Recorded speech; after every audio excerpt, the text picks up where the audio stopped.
Hey there, welcome to Mr.Cozy Bedtime True Crime Stories. Tonight, we're diving into 2 hours of gripping true crime cases. Real stories of mystery, betrayal, and cold-blooded crimes, all set against the soothing backdrop of rain. It's the perfect blend of calm and unsettling. If these cases draw you in, tap that like button, share with your fellow true crime lovers, and subscribe to join our curious community. I'm always wondering, where are you tuning in from, and what time is it for you right now? Drop it in the comments below. Now settle in, and let's dig into the darkness. Story 1. There is a particular kind of silence that settles over the mountains of western Maine in early March. The ski trails of Sugarloaf Mountain still carry their wide white ribbons of packed snow through the trees, and the air above Carabasset Valley is thin and cold, pierced in the day by the distant sounds of ski lifts and laughter, and quieted at night to something absolute. The stars come out early over that valley. The condominiums and lodge buildings cluster near the base of the mountain, lit warmly from inside, full of people who have come from somewhere else to work the winter season. It is, by every external measure, an idyllic place to spend the cold months. The kind of place young people come for the mountains, for the shared adventure of seasonal life, for the feeling that ordinary time has been suspended and something freer and more vivid has taken its place. That was why Michaela Rose DeSantis was there. She was 23 years old, from Colchester, Connecticut, a quiet town in the northeastern corner of the state, the kind of modest New England community where people grow up knowing their neighbors and where family means showing up. Michaela had grown up in the full warmth of that kind of life. Her younger sister Max described her in the raw, honest way that only a sibling can, as the best big sister, the greatest role model, the most heartfelt and well-minded woman she had ever been around. Michaela loved to bake for the people she cared about. She painted. She did crafts in her spare time with the kind of easy creativity that some people have in their hands, a talent for making things, for giving them shape and color and meaning. She went to work every day and genuinely enjoyed it. She loved people, and people felt it when they were around her. She had also loved the mountains. Sugarloaf, Maine's largest ski resort, rising to over 4,000 feet at the summit of Sugarloaf Mountain in Franklin County, draws seasonal workers from across New England and beyond. Young people who trade the routines of ordinary life for the rhythm of ski season, trading their regular towns for shared condo buildings and resort shifts, and the particular camaraderie of people living temporarily close together in a cold and beautiful place. Michaela had come for the season, and she had not come alone. She came with Austin Doucette. He was 24 years old, from Carabasset Valley itself, one of the few year-round residents among the seasonal staff, and he and Michaela had been together for 7 years, nearly 8. 7 years is not the length of a casual relationship. 7 years is the length of a life built alongside someone, of shared history and shared language, and the kind of deep familiarity that makes two people feel, to the outside world, inseparable.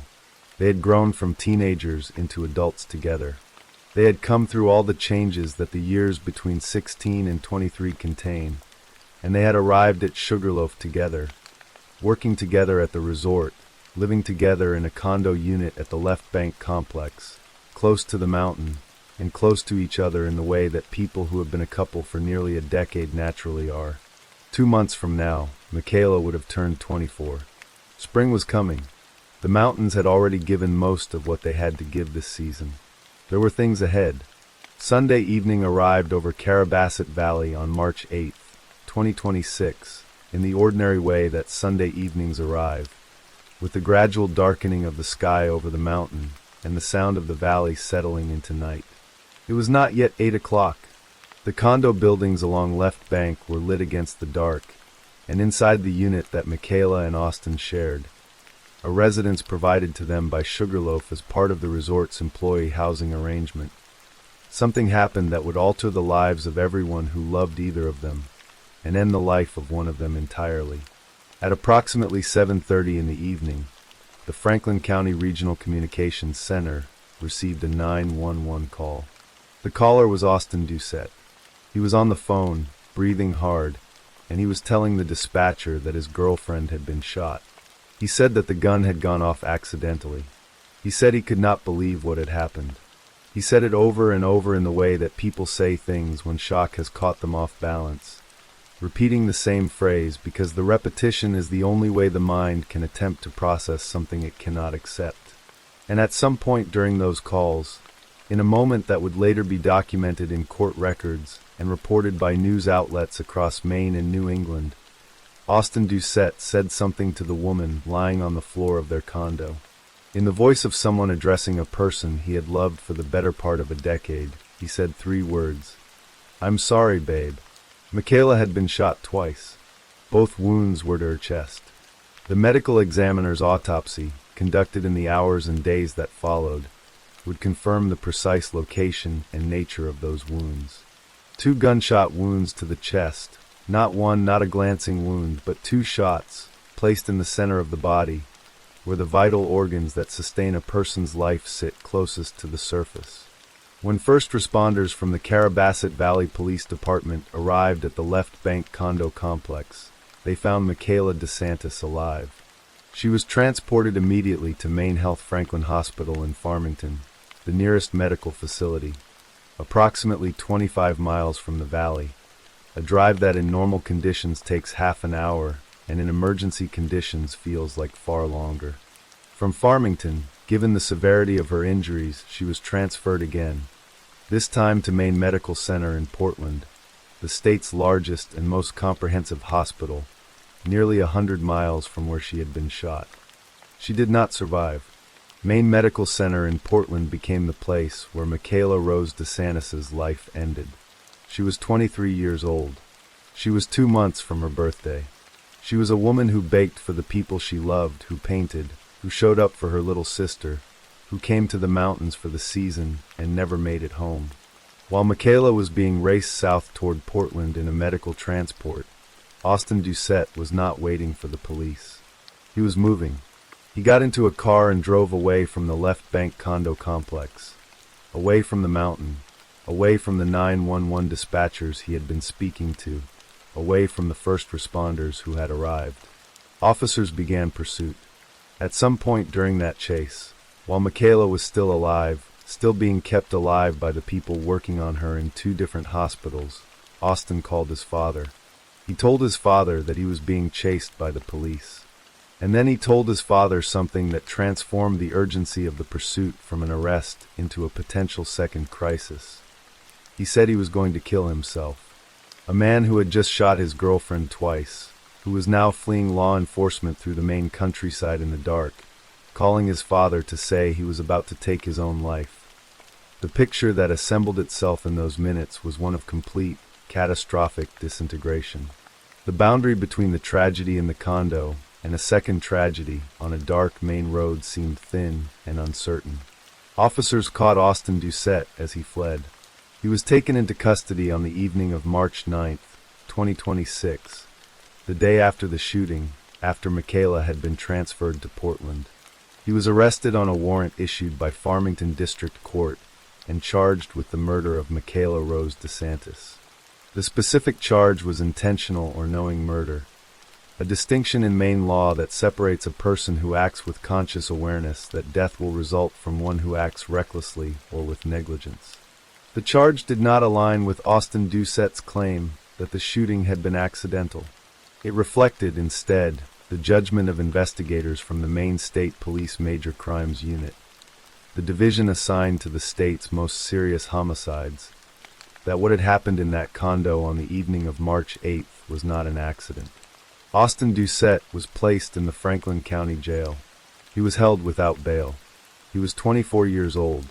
In Colchester, Connecticut, and in every place where Michaela DeSantis had left an impression, the grief arrived the way sudden grief always does, not as a gradual process but as a rupture, a before and an after, separated by a single phone call.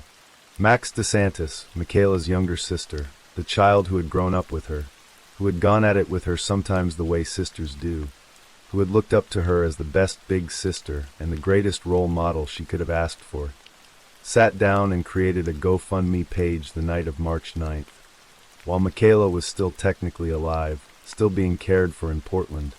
The page was created to raise money for funeral and burial costs, which meant that even as Max wrote those words, she understood at some level how the story was ending. In the description, Max wrote about her sister with a plainness that was, in its simplicity, more devastating than any elaborate tribute could have been. She wrote that Michaela was the most heartfelt, well-minded woman she had ever been around. She wrote that Michaela loved to bake for her loved ones, loved to do crafts, loved to paint, enjoyed going to work and being around people who supported her and loved her for who she was. And then, in the voice of a little sister who had not yet fully accepted the mathematics of what had happened, she wrote, "I never imagined I'd have her taken away from me this soon, or ever. There's nothing I wouldn't do to have her back. Michaela did not deserve what happened to her." That sentence, written by a 20-something woman about her 23-year-old sister, uploaded to a fundraising page on the internet on the night that her sister lay in a hospital bed, became the sentence that hundreds of strangers read over the following days as they donated to the page. By Tuesday night, more than $10,000 had been raised. By Wednesday, the total had surpassed $15,000. People who had never met Michaela Rose DeSantis sent money toward burying her because her sister's words found them where they sat, and because what had happened was simply, plainly wrong in the way that only a very specific kind of violence is wrong. The kind that comes from inside a relationship that was supposed to be safe. My sister was shot and killed by somebody who was supposed to take care of her and remind her that she was loved every day, Max wrote. Her life was taken by her boyfriend of 7, almost 8 years. 7 years. Nearly 8. The length of a shared life, of growing up together, of all the ordinary evenings and all the ordinary fights, and all the ordinary tenderness that make up a relationship that the people inside it probably thought would simply continue. On Wednesday, March 11th, 2026, 3 days after the shooting, Austin Doucette appeared in a Franklin County courtroom via Zoom, his face filling a screen in a room he was not physically inside, because he was still in the Franklin County Jail, held without bail. His attorney was present. The judge assigned to the case planned to hold a meeting with the attorneys in April to determine how the case would proceed. Before a trial could happen, Doucette's attorney could request what is called a harnish bail hearing, a proceeding in which a judge evaluates whether the prosecution has sufficient evidence to justify holding the accused without the option of bail. Through his attorney and through the statements captured in court documents, Austin Doucette's position was clear. He maintained that the shooting had been accidental, that the gun went off without his intending it to fire, that he had not meant to shoot Michaela. The calls to 911, the repeated insistence that the gun had accidentally discharged, the apology spoken to his girlfriend on the floor, were in his framing the words of a person in shock, not the words of a person concealing a deliberate act. But prosecutors and investigators saw the evidence differently. 2 gunshot wounds to the chest were not the physical signature of a single accidental discharge. They were the result of the trigger being pulled, the gun firing, a wound being inflicted, and then, with Michaela DeSantis already shot, the trigger being pulled again. The Maine State Police Major Crimes Unit, which had taken over the investigation along with support from the Carabasset Valley Police Department and the Franklin County Sheriff's Office, had concluded that what happened on the evening of March 8th was intentional or knowing murder. In the language of the law, intentional or knowing murder means that the person charged understood what they were doing and continued doing it. It means that the consequences, death, were not unforeseen.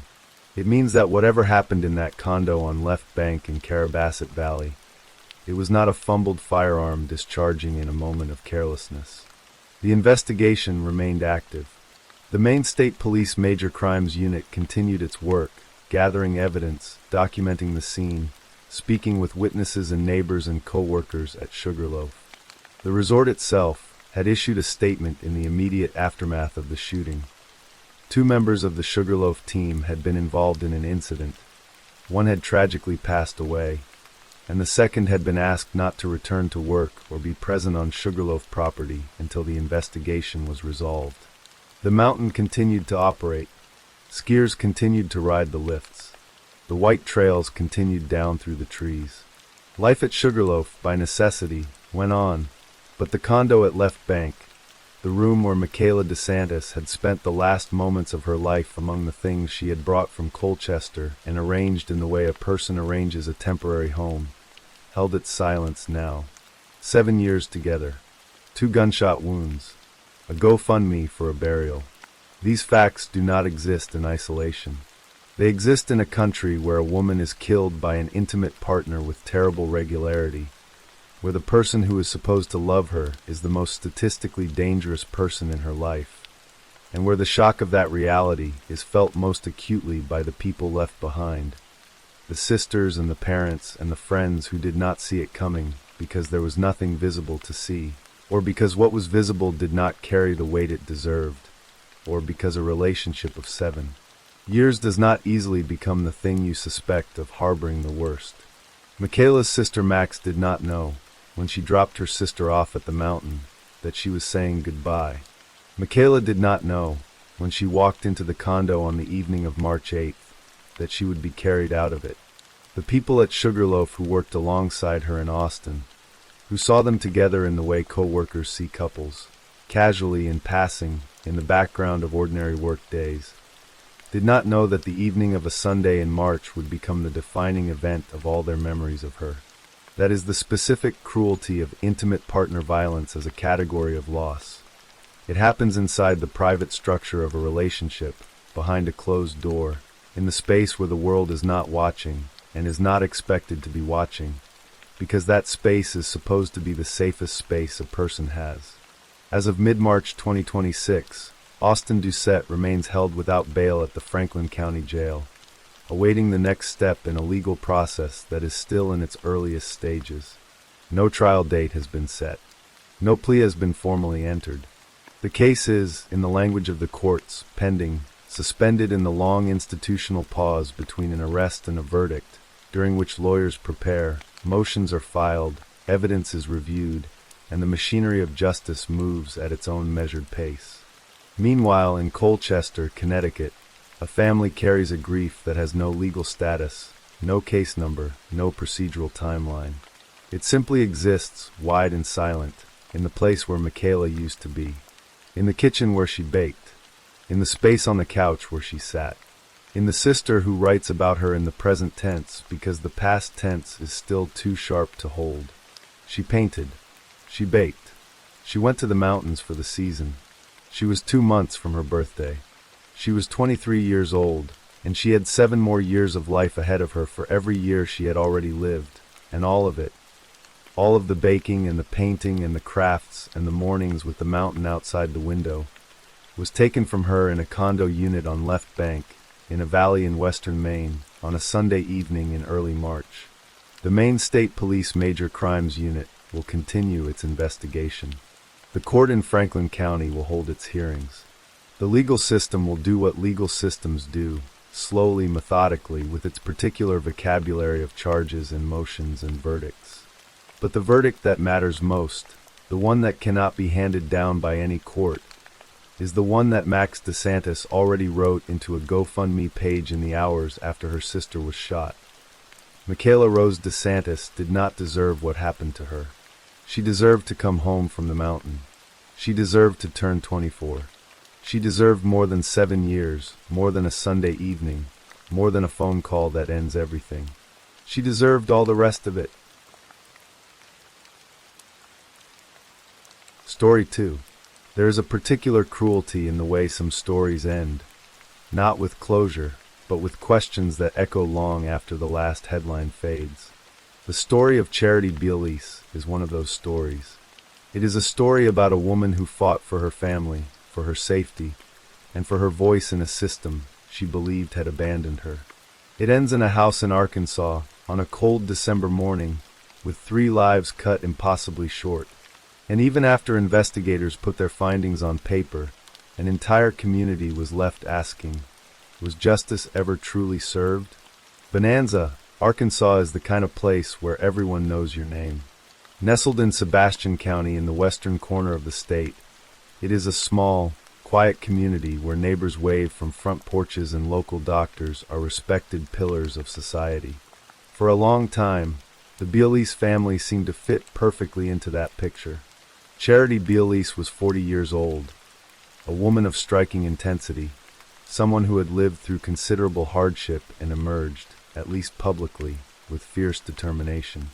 She had written a book, a memoir she titled A Lifetime of Miracles, Transformation Through Tragedy, which spoke to both her resilience and her willingness to confront painful truths head-on. She was a mother, above all else, fiercely devoted to her 6-year-old twins, Eliana and Maverick, born in 2019. 2 children who carried the same spark of life their mother radiated. Her husband, Dr. Randall Bealise, was 57 years old, a physician in the community, a man whose professional standing lent him a kind of quiet authority. The two had married in 2015 and built what, from the outside, appeared to be a comfortable and established life. They lived in a large home in Bonanza, a mansion, really, worth nearly 4 times the average home price in that town, and together they were raising the twins. But behind those walls, something had been fracturing for years. February 16th, 2025 was the night the private wounds of the Bealise marriage became a matter of public record. On that evening, according to court filings and law enforcement records, Randall Bealise allegedly choked his wife, and he did so in front of their 2 young children. The moment a person places their hands around another person's throat, something irreversible happens. Not just physically, but psychologically. For Charity, that night was the breaking point. For the children, Eliana and Maverick, it was the kind of moment that no 6-year-old should ever have to witness. A moment that would plant seeds of fear where there should have been only safety. Randall was arrested and charged with aggravated assault on a family member, 3rd-degree domestic battery, and 2 counts of endangering the welfare of a minor. The charges were serious, and they painted a picture of a home in crisis. Charity and Randall stopped living together that same month. For Charity, the filing of those charges was not just a legal proceeding, it was a lifeline. She filed for divorce on March 5, 2025, just days after the arrest, asking the court for full custody of her twins and a protective order for herself and her children. She believed the system would protect her. She believed that the law would stand between her family and the man she feared. She was about to discover how complicated that belief could be. As the months wore on, Charity grew increasingly desperate, not because she had stopped fighting, but because the fight felt increasingly tilted against her. In October 2025, Randall pleaded guilty to the reduced charge of 3rd-degree battery. What had begun as an aggravated assault charge, a serious felony, was whittled down to a misdemeanor. He received a 1-year suspended sentence, meaning he would serve no jail time at all. He was fined just $1,500 and ordered to attend a domestic violence program. He was also issued a no-contact order with Charity and her family, an order Charity herself had agreed to. To many observers, it looked like a man who had walked away with consequences so light they barely registered. Charity was furious. She was frightened, and she was watching her divorce case become increasingly unmanageable. Over the course of the proceedings, she cycled through 4 different attorneys and ultimately found herself standing alone in a courtroom, representing herself in what would become the final chapter of her marriage. In August 2025, somewhere between the legal filings and the sleepless nights, Charity turned to social media. She shared a screenshot of a news article on Facebook. The headline read, "If a partner has ever strangled you, they will likely kill you." The article cited a chilling statistic, that a woman whose partner has strangled her, even once, faces a higher risk of being killed by that same partner with a gun compared to a woman who has never been strangled. She shared it without extended commentary. She didn't need to. The message was unmistakable. She also commented publicly on a local news article that summer, writing words that, in retrospect, feel almost prophetic. "I'm living this battle right now. I am the victim, yet I've been treated like the problem while the criminal, a local doctor, is being shielded by the very system that's supposed to protect us. I've tried to reach the prosecuting attorney, but he won't even accept a letter from me. My voice, as the victim, has been shut out. This is not just about me. This is about a system that protects offenders and rejects victims. Lives are at stake, including the lives of young children. It was a cry into the void, the kind of cry that is heard by many but acted upon by few. The community saw her words. Her friends read them, and the system she was addressing continued to move at its own measured, indifferent pace. By the time December arrived, Charity Bealise had been fighting for nearly 10 months. The divorce case number 66 GDR 25-40 in Sebastian County Circuit Court, had reached its conclusion. On December 2nd, 2025, Charity walked into that courtroom for the final time. She was representing herself. No attorney stood beside her, and the thing she had been fighting hardest to protect, full custody of Eliana and Maverick, slipped from her grasp before she ever left the building. The judge issued a ruling ordering joint custody of the twins, to be shared between Charity and her estranged husband. For Charity, who had spent months trying to shield her children from the man she believed had endangered them, this was not just a legal loss. It was, in her mind, a fundamental failure, a verdict from the system that she had already publicly accused of protecting her abuser and silencing her. According to the sheriff's office, an examination of the deposition transcripts and hearing records revealed that Charity did not want the divorce at all. She had wanted reconciliation with Randall, and that reconciliation had not happened. She had filed for divorce out of fear, out of safety, and now she faced the prospect of sending her children back to the man who had, in her own words and in the documented court record, harmed her. She left that courtroom shattered. That night, sometime around 10 p.m., something changed inside the Bealise home. Charity accessed her phone and deactivated the home's security system, a system to which she had exclusive access. The house went dark in a way that went beyond the lights. Whatever happened in those hours, whatever thoughts crowded her mind in the silence after the ruling, the world outside the house did not know. Nobody would know until morning. At 9:30 in the morning on December 3rd, 2025, deputies from the Sebastian County Sheriff's Office arrived at the Bealise home in Bonanza in response to a welfare check call. Someone, a friend, a family member, a concerned soul, had not heard from Charity and had grown worried enough to call for help. When the deputies arrived, no one answered the door. They knocked. They waited. The house was still. 2 workers present at the property eventually helped them gain entry. What they found inside stopped them cold. Charity Bealise lay dead, a gunshot wound marking the end of everything she had been. Beside her, in the same home she had tried so hard to fight for, so hard to protect as a refuge for her children, were the bodies of Eliana and Maverick, 6-year-old twins, the 2 small people who had been the entire point of all her fighting. All 3 had been shot. The home that had once been photographed as a symbol of success, a grand house on a quiet street, had become a crime scene. Yellow tape replaced the quietude. The community of Bonanza, which had watched the Bealise divorce case unfold in headlines and whispers, now stood in stunned, grieving silence. News spread quickly. By the end of the day, Charity's name was no longer just attached to a contentious divorce. It was attached to a tragedy that reached far beyond Sebastian County. In the days immediately following the discovery, the Sebastian County Sheriff's Office was tight-lipped. A statement released on December 9th outlined the basic facts, but offered no suspects, no definitive cause of death, no answers to the questions burning through the community.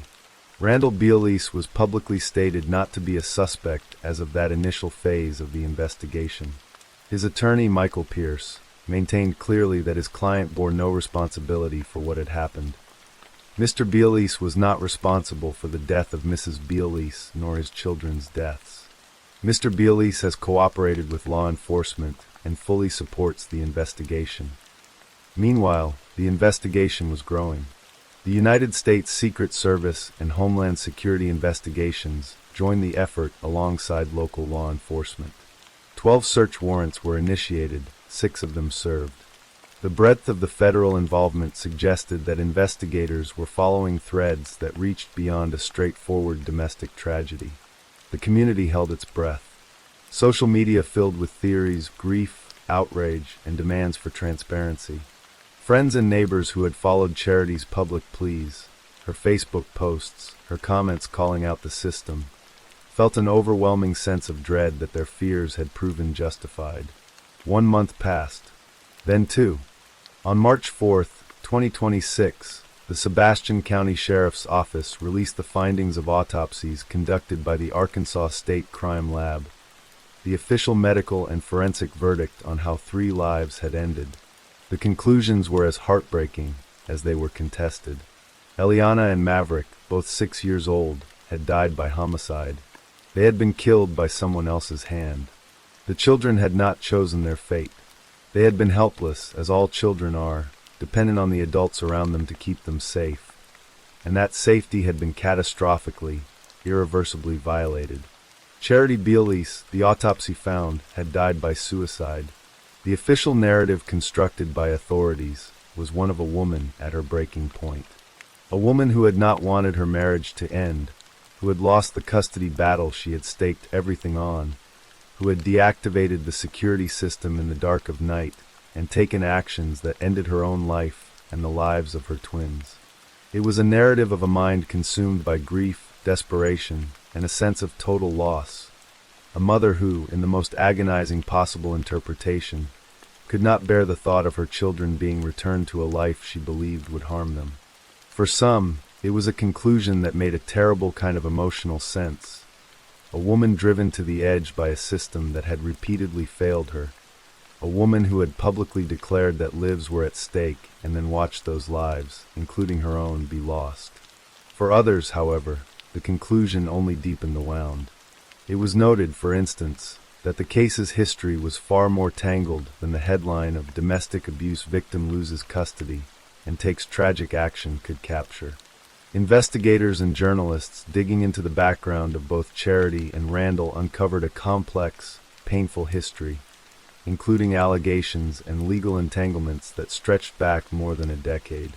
Randall's previous wife, Shauna, had died in 2012 from a gunshot wound to the forehead in a case that was ruled a suicide, a detail that cast an unsettling shadow over events. Charity herself had faced serious legal troubles in her past, including a 2013 arrest for allegedly pointing a firearm at a man, and court proceedings in which her own father had raised concerns about her fitness for custody of an older son. These were not details that absolved anyone or condemned anyone, but they were details that resisted the clean, simple narrative that headlines demanded.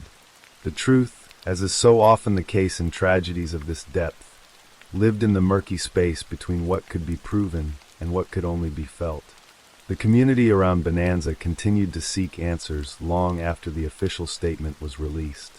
Advocates for domestic violence victims pointed to Charity's case as a devastating example of how the legal system can fail the most vulnerable.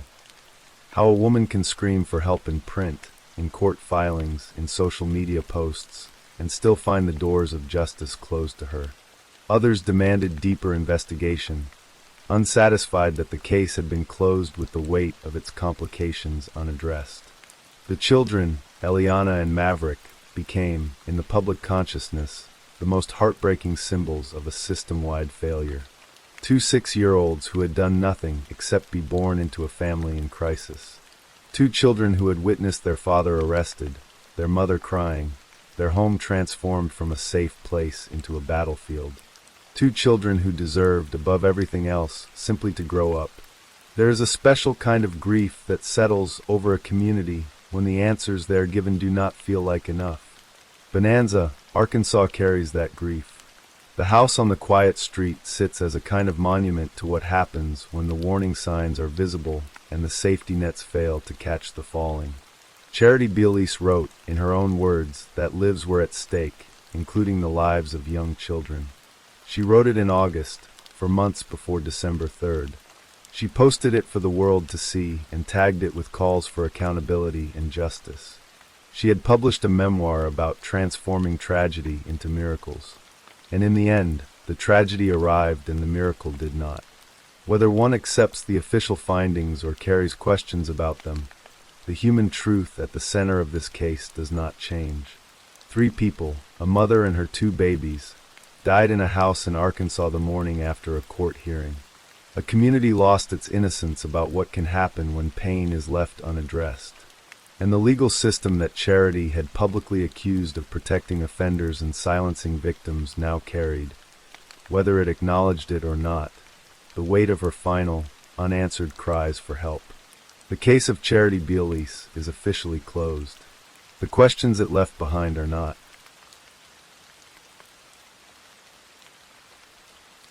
Story 3. There is a particular kind of silence that settles over a small New England town when something terrible has happened. Not the natural quiet of autumn woods and cooling air, but a held-breath stillness that carries the weight of disbelief. That is the silence that fell over Gardner, Massachusetts, on the morning of Sunday, October 22nd, 2023, when 4 young children walked out of their house on Cherry Street, crossed the yard, and knocked on a neighbor's door to ask for help. The oldest among them was 9 years old. The youngest had barely learned to walk. What they left behind in that house would shake their community to its foundation and set in motion one of the most haunting fugitive manhunts in the state's recent memory. The woman they left behind was their mother. Her name was Brianne Pennington. Everyone who loved her called her Breezy.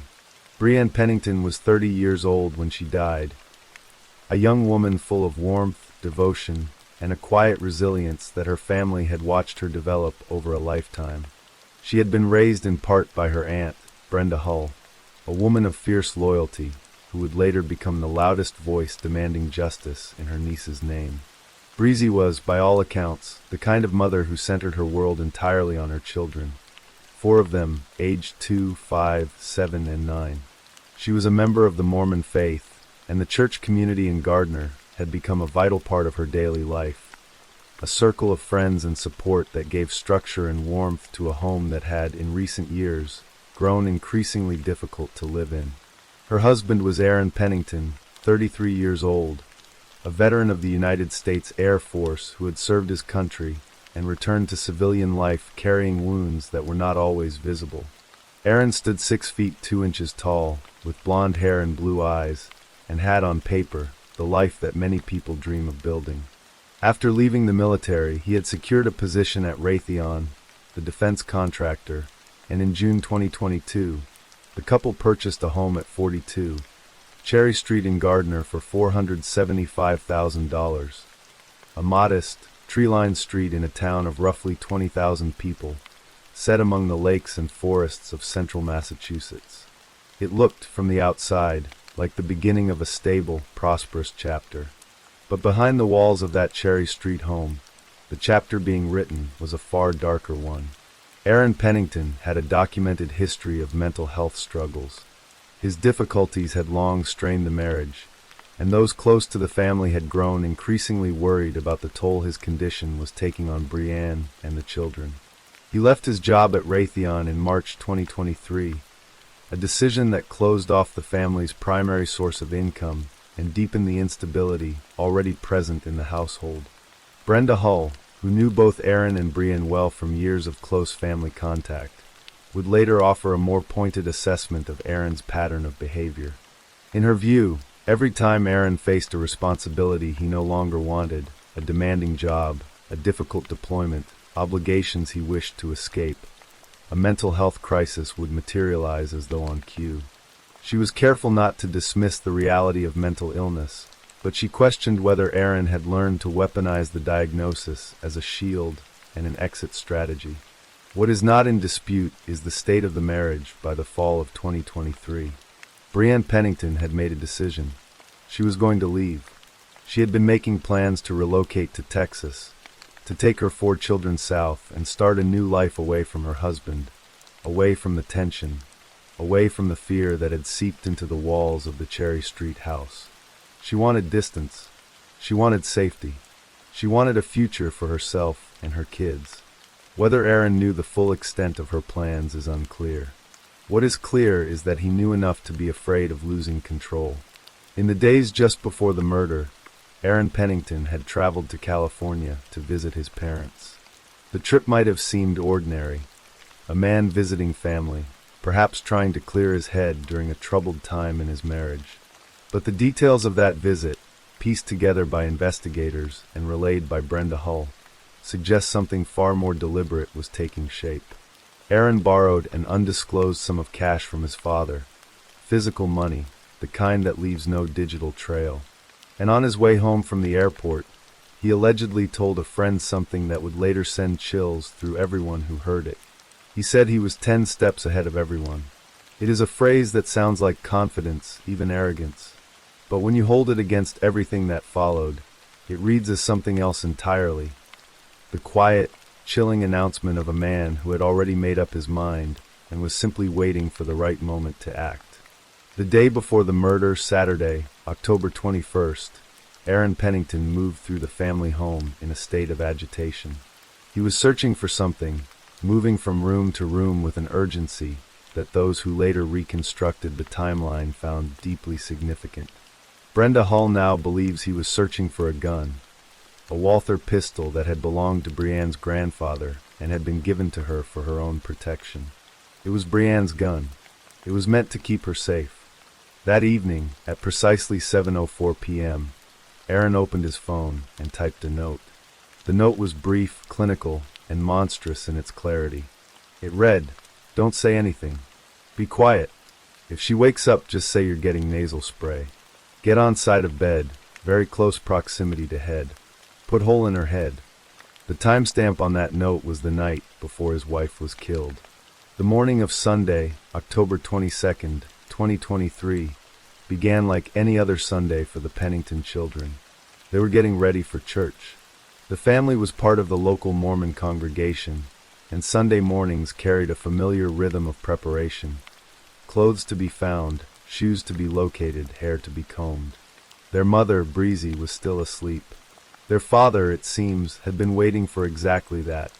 Then Aaron Pennington approached his sleeping wife and shot her 3 times in the back of the head. He used the gun she had been given for her own protection. She never had a chance. She was asleep. She was helpless. She did not wake up. What happened next reveals the degree to which Aaron Pennington had prepared for what came after. Rather than calling for help or remaining in the house, he blocked the bedroom door from the outside, pushing a dresser against it so that the children, or anyone else who came looking, could not easily enter. Then he climbed out through a window. Outside, standing in the yard on a Sunday morning in October, was his 9-year-old daughter. She looked at her father. He looked back at her. And then, according to her great-aunt, he drove away, leaving his child to hold what was left of the world on her own. He looked his daughter in her eyes as he drove off, Hull would later say, her voice carrying the particular exhaustion of someone who has had to repeat an unbearable truth too many times, knowing he was leaving her responsible for 4 children with a dead mother.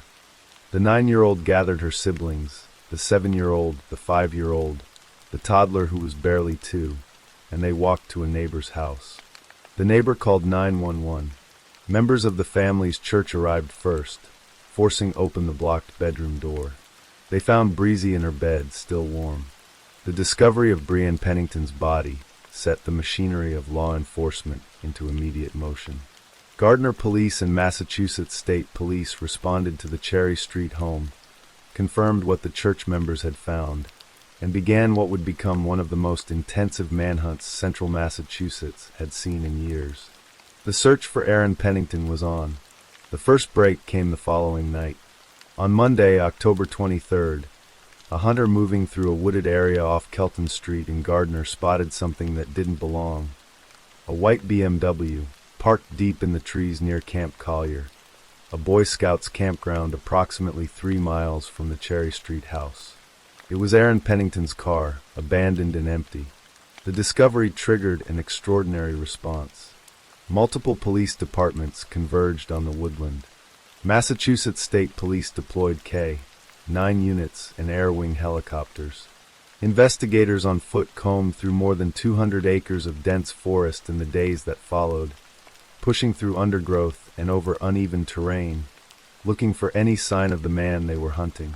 A shelter-in-place order was issued for Gardner residents in the surrounding area as authorities worked to establish whether Pennington was armed and still in the vicinity.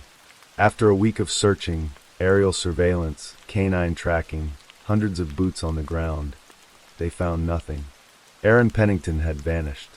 On October 24th, investigators obtained a search warrant for his phone, and the contents of that note, the one typed at 7:04 p.m. the night before his wife was murdered, confirmed what investigators already suspected. This was not a crime of passion, not a sudden snap under unbearable pressure. It was premeditated. It was planned. The note laid out, in methodical steps, exactly how he intended to kill her, including the instruction to remain quiet if she stirred in her sleep. Within days, Aaron Pennington was formally charged with murder. A warrant was issued for his arrest. He was listed as armed and dangerous. The investigation moved in two parallel directions from that point. One thread was the formal legal case, the charges, the warrants, the mounting evidence that would be used to prosecute Aaron Pennington if he was ever found. The other thread was the search itself, which continued for months and then stretched into years, drawing in not only law enforcement but the family Brianne had left behind. Brenda Hull became the family's public face in that search. She had raised Breezy, had watched her grow into a mother and a woman, and she was not prepared to let her niece's death disappear into the cold case files that swallow so many victims' stories. She spoke to news outlets, gave interviews, pushed for continued attention and resources. She lobbied against the case going cold. She made it personal, because for her, it was personal in the most profound way possible. Hull's belief about Aaron Pennington's fate stands in stark contrast to the possibility that some investigators have cautiously entertained. Some who worked the case have considered the possibility that Pennington may have taken his own life in the woods near Camp Collier. There were notes on his phone suggesting suicidal ideation, and the surrounding terrain, vast and difficult, could have concealed remains for years. But Hull is unconvinced. She pointed out that Pennington had borrowed cash before the murder, cash that leaves no record. She noted that Camp Collier sits within 10 miles of a cargo rail line, the kind of route someone could use to quietly leave the region. She observed that the campground is active, used regularly by scouts and families, and no human remains have ever been found there. And she returned, again and again, to those 5 journals, 5 years' worth of daily entries in Aaron Pennington's own handwriting, in which she found not a single reference to depression or thoughts of suicide. "Nobody hides their car and then hides themselves to commit suicide," she said, "when they know they have 4 children that they supposedly love, and who would then be entitled to their death benefits." In her view, the man who told a friend he was 10 steps ahead of everyone did not walk into the woods to die. He walked into the woods to disappear. As time passed, the search evolved rather than diminished. In November 2025, more than 2 years after Brianne's murder, police announced new evidence that led them back to the area near Camp Collier. Gardner Police and Massachusetts State Police 9 units and helicopter crews conducted fresh searches of the woodland, focusing on areas they had not yet fully explored. Brenda Hull was told by authorities that new evidence had surfaced, though the specifics were not disclosed publicly. She held on to both possibilities with the pragmatism of someone who has had to make peace with uncertainty. If his remains were found, it would bring legal clarity for the children and access to survivor benefits they were owed. If he was alive, she wanted him caught. Either way, she said, the case would not be allowed to go cold. Aaron Pennington, as of the most recent reporting, remains at large. He is described as a white male, 6 feet 2 inches tall, approximately 175 pounds, with blonde hair and blue eyes, though investigators and Hull alike note that his appearance may have changed in the years since the murder. He is considered armed and dangerous. Anyone with information is urged to contact Massachusetts State Police detectives at the Worcester County District Attorney's Office or Gardner Police. The 4 children Breezy left behind were 2, 5, 7, and 9 years old when they lost their mother on an October morning while getting ready for church. They are older now. They carry memories, some clear, some fragmented, of a woman who loved them completely, and of a morning that changed everything they thought they knew about the world.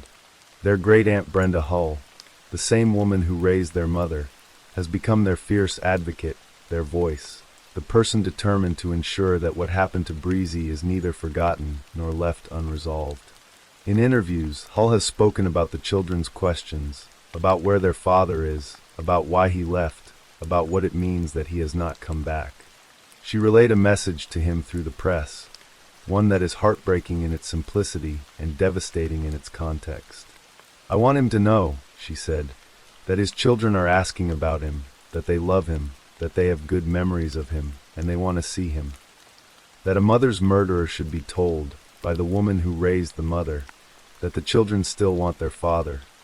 That is perhaps the most human and most painful dimension of this entire story.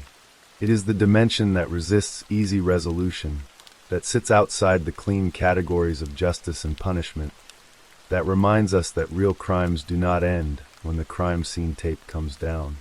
They ripple outward, through years and generations, through the hearts of children who had no say in any of it. Brienne Breezy Pennington deserved a different story.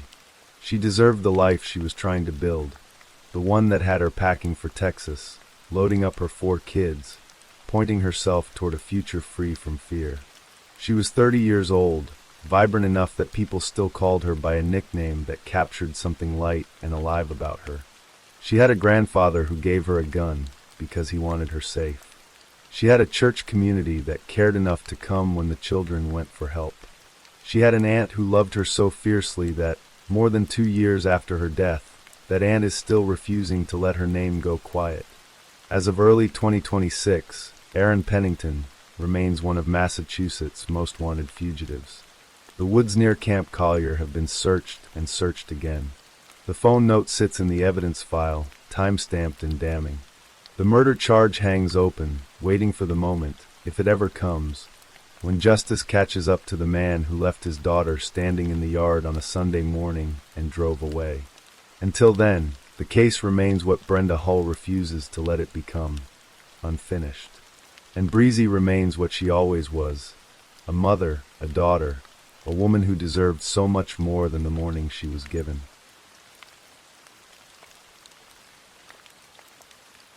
Story 4.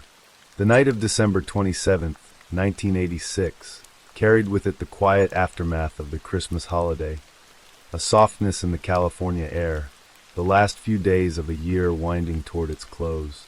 In El Cajon, a modest suburb nestled in the foothills east of San Diego, Sam and Joyce Knott were at home waiting. Their daughter, Cara, had called to say she was leaving her boyfriend Wayne's place in Escondido and heading south on Interstate 15. It was a drive she had made many times before, a familiar stretch of freeway cutting through the dark hills of San Diego County. She was 20 years old, a junior at San Diego State University, and she was the kind of daughter that parents brag about, responsible, warm, full of life. She had promised to call when she arrived home. She never did.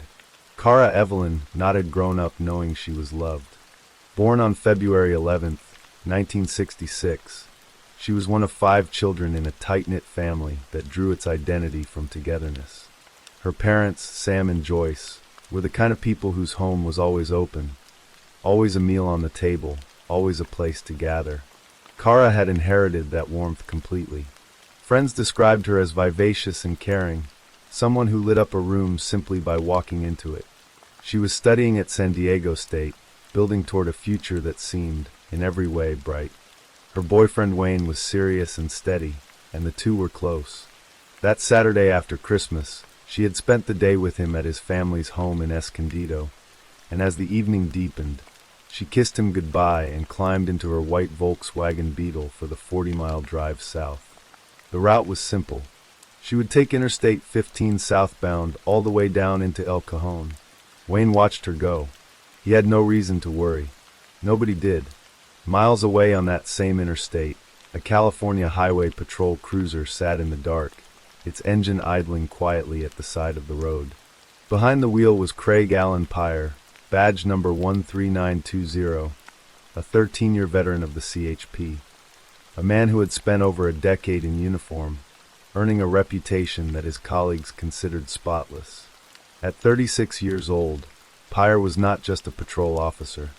He was a familiar face in the San Diego media landscape, a man who occasionally served as a department spokesman, appearing on local television news broadcasts to offer safety tips to drivers. He was polished, personable, and trusted, but beneath that carefully constructed surface, something very different had been quietly growing for months. For at least 6 months before that December night, Pyre had been using his badge as a tool of predation. His method was specific and deliberate. He would wait along Interstate 15, near the Mercy Road off-ramp, a dark, unfinished exit that went nowhere, ending in a dead-end stretch of road far from the lights of the freeway. When he spotted a woman driving alone, he would activate his patrol lights and direct her to pull off at that off-ramp. Once there, away from passing traffic and the visibility of the highway, he would linger. He would ask questions that had nothing to do with traffic violations. He would talk about personal matters, make comments that edged toward the inappropriate. In some cases, he reached through an open window and gently stroked the hair or shoulders of the women he had stopped. Women who felt they could not object, because he was a police officer and they were alone in the dark. The stops lasted far longer than any legitimate traffic encounter could justify. Some women reported being detained for 30 minutes. Others described waiting an hour and 40 minutes before Pyre finally let them go. Pyre had stopped more than 24 women at night on Interstate 15, requiring each of them to exit at the Mercy Road off-ramp, even if it meant they had to back their cars up along the freeway against oncoming traffic to reach it. When Pyre stopped men, the encounters were brisk, professional, and conducted on the freeway itself. They lasted less than 10 minutes. The contrast was unmistakable and damning. Complaints had been made. Several women had reported Pyre's behavior to the CHP before the night of December 27th. Every one of those complaints had been quietly dismissed. Pyre's reputation within the department was too strong, too clean. Nobody wanted to believe it. Kara's white Volkswagen passed a Chevron gas station about 2 miles north of the Mercy Road off-ramp sometime that evening. Then a marked CHP patrol car making a U-turn in the road, just after Kara had driven away, pulling out as if to follow her. What happened next unfolded in the dark isolation of that dead-end off-ramp. Pyre's lights must have flashed in Kara's rearview mirror, the familiar blue and red of a patrol car telling her to pull over. She would have had no reason to question it. You don't question a police officer. You pull over. And so she did, turning her little Volkswagen onto the Mercy Road off-ramp and coming to a stop at the end of that unfinished road, where the night was absolute and the freeway noise faded behind her. What began as a traffic stop became something else entirely. Nobody was a witness to what was said between them, but investigators would later piece together a picture from the evidence. At some point, Kara not understood that this stop was not legitimate. At some point, she threatened to report Pyre for what he was doing, and at some point, he reached for her. Kara did not go quietly. She fought. She slashed and scratched at his face with her fingers, leaving deep marks across his skin that would be visible for days afterward, marks that would ultimately help to destroy him. But she was alone in the dark, far from anyone who could help. And Craig Pyre was a large, physically powerful man who had planned this place and this moment. He struck her across the head with his heavy flashlight, the blow leaving a significant bruise above her right eye. Then he took a rope that would later be found in the trunk of his patrol car, and he strangled her. When it was done, Pyre carried Kara's body to the nearby Los Penasquitos Creek Arch Bridge, a structure that spanned a 65-foot ravine dropping into brush and creek bed below. He threw her over the edge. Her body fell into the undergrowth at the bottom of the ravine, hidden in the dark, invisible from the road above. Then Craig Pyre drove away. The drive back gave him time to think. He stopped at a gas station, and the attendant there would later tell investigators that Pyre appeared disheveled, frantic, arriving at high speed. But Pyre was a man practiced in the performance of composure. He had a cover story to construct, paperwork to manipulate, and a logbook to alter. He changed the recorded times on several traffic tickets he had written that evening, adjusting the timestamps to create the appearance that he had been somewhere else at the moment the murder occurred. He falsified entries in his own logbook. The alterations were clumsy and incomplete. The motorists who had received those tickets would later tell investigators that the times Pyre recorded did not match when they were actually stopped. The paperwork trail he tried to erase only made the trap tighter. Meanwhile, the Knott family waited through the night. When Kara did not call, Sam and Joyce began to worry. When hours passed and she still did not arrive, the worry became dread. They spent the night calling Wayne, calling hospitals, driving roads. They pleaded with police to take them seriously, to launch a search. Their daughter was not the kind of person who simply disappeared. Something was terribly wrong.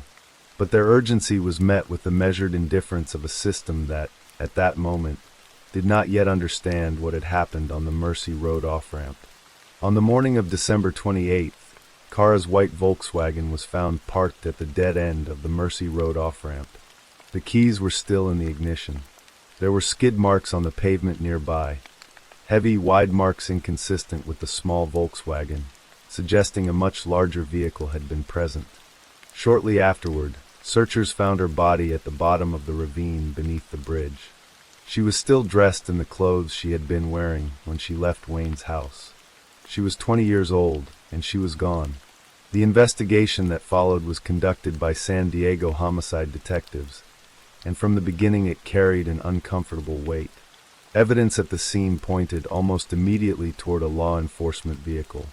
The skid marks suggested a large, heavy car. The Mercy Road off-ramp was not a place that a civilian would naturally know to drive a young woman. It was an unfinished road that led nowhere, the kind of place you would only know about if you patrolled it regularly. Then, 2 days after the murder, something extraordinary happened. A reporter from San Diego television station was riding along with the CHP to do a segment on highway safety for women driving alone at night. The officer they interviewed was Craig Pyre. He sat in his patrol car, speaking calmly into the camera about how women could protect themselves on the freeway, offering tips and reassurances, projecting exactly the image of a dedicated public servant. But as the camera rolled, viewers at home could see something that the camera could not hide: deep, fresh scratches running across Pyre's face, visible and raw. The broadcast aired, and within hours the phones began ringing. Nearly 24 women called the tip line. Their stories were strikingly similar. A CHP officer on Interstate 15, near the Mercy Road off-ramp, had pulled them over at night, directed them to that same isolated exit, and detained them for long, uncomfortable periods. Some described him reaching into their cars to touch their hair or shoulders. Some had filed complaints. All of them recognized the man they saw on television. They recognized the scratches. The CHP launched an internal investigation, and what it found was devastating. Pyre had been systematically targeting women. His stop records showed an unmistakable pattern. Almost all of his nighttime stops involved women driving alone, women who fit the same physical profile as Kara Knott. The Mercy Road off-ramp was his chosen location, time and again, stop after stop. The complaints that had been filed before the murder took on a new and terrible significance. They had been ignored, and now a 20-year-old woman was dead. Craig Pyre was arrested on January 15, 1987, 19 days after Kara Knott's murder. He was charged with first-degree murder. The case against him was built on circumstantial evidence, but it was extraordinarily thorough. Forensic scientists examining Kara's clothing found a distinctive fiber, a gold rayon thread with an unusual characteristic. It had been colored using a yellow pigment rather than a standard dye, a manufacturing specificity that made it essentially unique.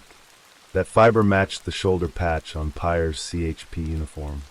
Additional microscopic purple fibers connected him to the crime. 2 tiny spots of blood found on Kara's boot and sweatshirt were analyzed, and their type matched Craig Pyre. Specifically, his blood type was AB negative, one of the rarest blood types in existence, combined with other genetic markers that further narrowed the match. Tire tracks on the bridge above the ravine showed a car had accelerated away rapidly, leaving dark skid marks on the pavement, marks consistent with a heavy vehicle. The rope that investigators found in the trunk of Pyre's patrol car became one of the most chilling pieces of evidence in the case. A forensic dentist named Norman Sperber examined the rope and determined that its configuration appeared consistent with the ligature marks found on Kara's neck. And then there was Pyre's own paperwork. The falsified logbook entries, the altered ticket timestamps, the motorists who came forward to contradict the times Pyre had recorded. Each piece of it pointed to a man who had been desperate and careless in the dark hours after the murder, trying to construct an alibi from official documents and failing. The scratches on his face, of course, could not be explained away. Pyre claimed he had fallen against a fence in the CHP parking lot. Investigators examined that fence. It was too tall, positioned in a way that made his story physically impossible. The first trial, beginning in early 1988, was one of the most followed criminal proceedings in San Diego County history. The prosecution laid out its case with meticulous care. The fibers, the blood, the tire marks, the falsified records, the pattern of targeting women, the women who had called in after the television broadcast.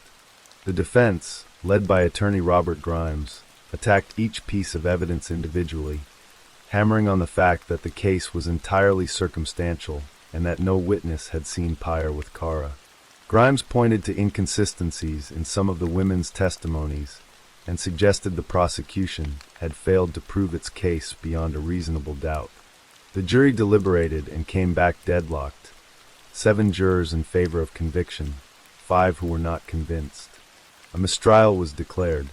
For the Knott family, who had sat through every agonizing day of testimony, it was a blow that went beyond description. They had watched the evidence unfold, certain of its meaning, and now had to prepare to go through it all again. The second trial proceeded with adjustments. Certain testimony that had been allowed in the first trial, including discussion of a potential second suspect and one witness's explanation for Pyre's scratches, was ruled inadmissible this time. The core evidence remained intact. The prosecution's closing argument was devastating in its simplicity. Prosecutor Van Orshoven turned to the jury and posed a single question. For whom would Kara not pull over in the dark on an isolated road in the middle of the night?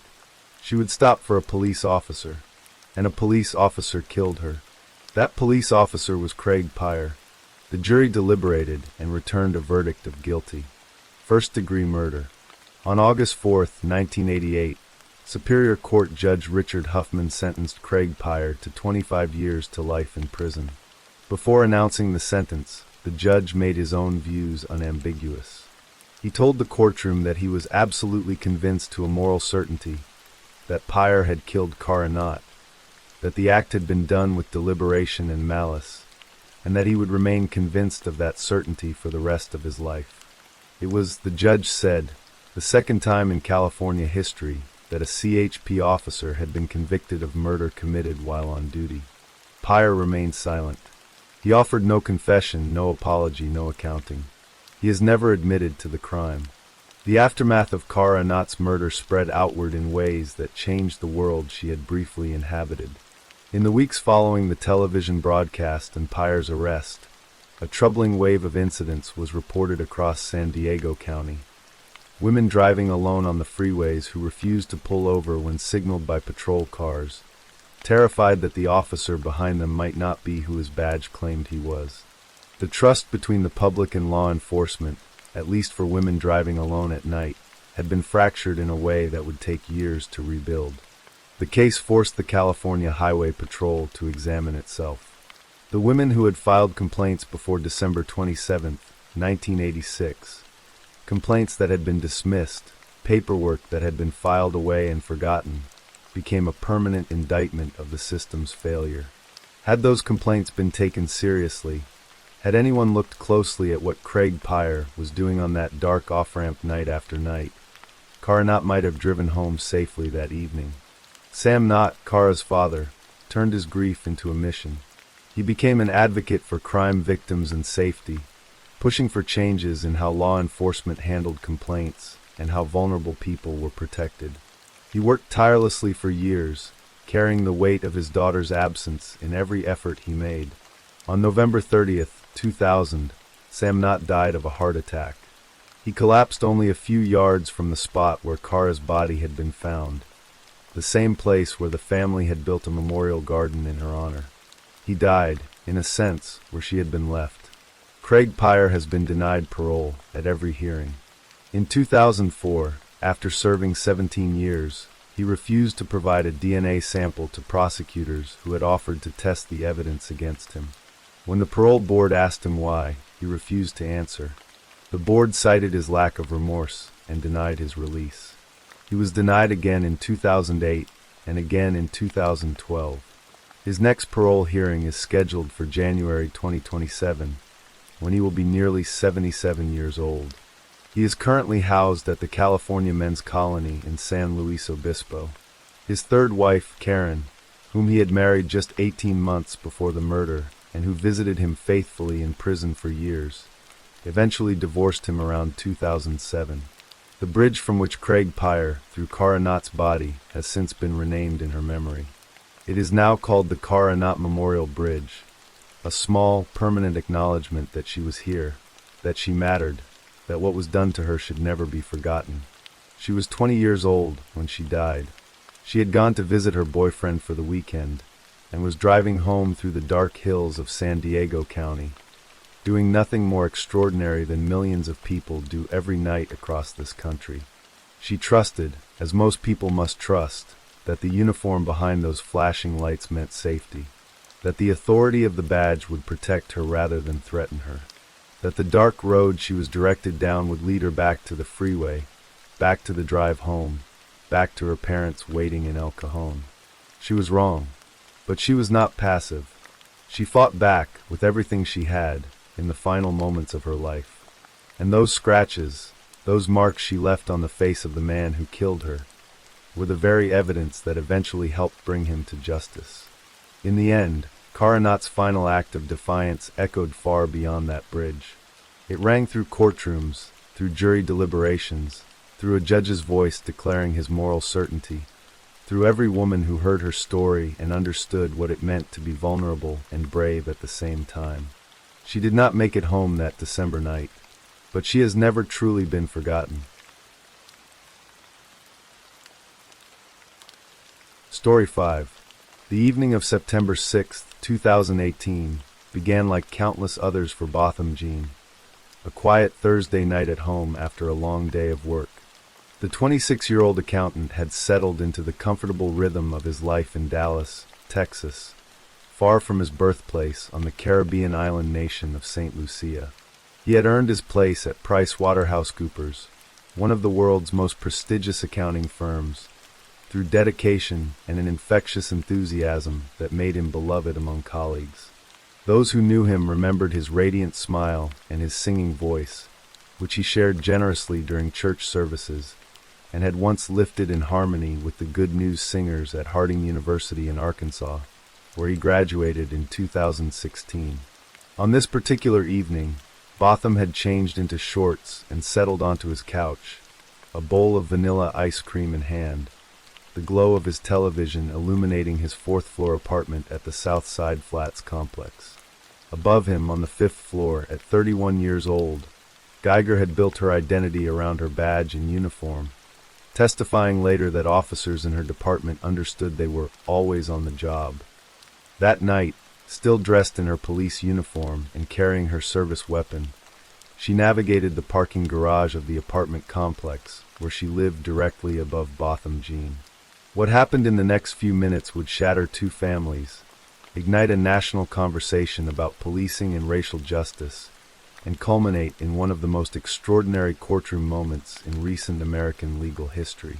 The apartment building where both Guyger and Jean lived featured identical floor plans on each level, a detail that would become central to the tragedy about to unfold. Guyger later claimed that after her long shift, fatigue clouded her awareness as she ascended to what she believed was her own floor. She approached an apartment door that appeared familiar, not noticing the bright red doormat placed outside, a detail absent from her own apartment entrance one floor above. The door, she discovered, was slightly ajar, which she interpreted as a sign of a break-in. In reality, Jean's apartment had more furniture than hers, including a coffee table and ottoman positioned in front of the couch, and his television was substantially larger than the one in her residence. When Guyger pushed open the door and stepped inside, she encountered a figure in the dimness of the living room. She would later testify that she saw only a silhouette, a dark shape that triggered her training and ignited her fear. She drew her weapon and began issuing commands. Botham Jean, startled by the sudden intrusion into his home, attempted to comply with the shouted orders, rising slowly from his couch. He was unarmed, holding nothing more threatening than a spoon and a bowl of melting ice cream. In those terrible seconds, as Jean stood in his own living room, Guyger fired her handgun twice. One bullet struck him in the chest. The sound of gunfire shattered the quiet evening. At 9:59 p.m., Guyger placed a call to 911, her voice conveying the shock of what had just occurred.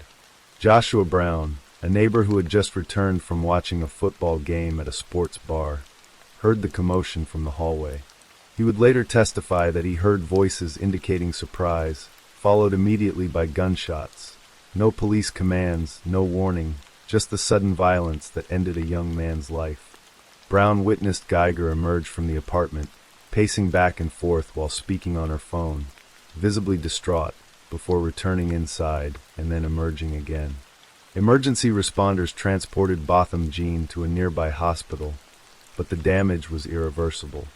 He died from his wound, his life extinguished in the place where he should have been safest, his own home. For his family, still in St. Lucia and scattered across the world, the news arrived with the cruel suddenness of all such tragedies. Their son, brother, and friend, who had traveled so far to build a life in America, who had worked diligently at his profession and sang joyfully at his church, would never come home again. The investigation that followed drew immediate attention from the Texas Rangers, who took over the case from the Dallas Police Department to ensure impartiality. The facts they uncovered painted a disturbing picture of that night. Evidence revealed that Guyger had been engaged in a romantic relationship with a fellow officer, Martin Rivera, and had been exchanging text messages with him both before and after the shooting.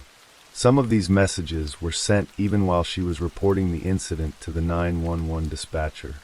Both Guyger and Rivera later admitted from the witness stand that they had deleted messages following Jean's death, though prosecutors managed to recover them. The content suggested that Guyger may have been distracted by these exchanges as she approached what she thought was her apartment. 3 days after the shooting, authorities arrested Amber Guyger. Initially charged with manslaughter, the case sparked immediate controversy and protest. Community members and civil rights organizations questioned whether an ordinary citizen who had killed someone in a similar fashion would receive such lenient treatment.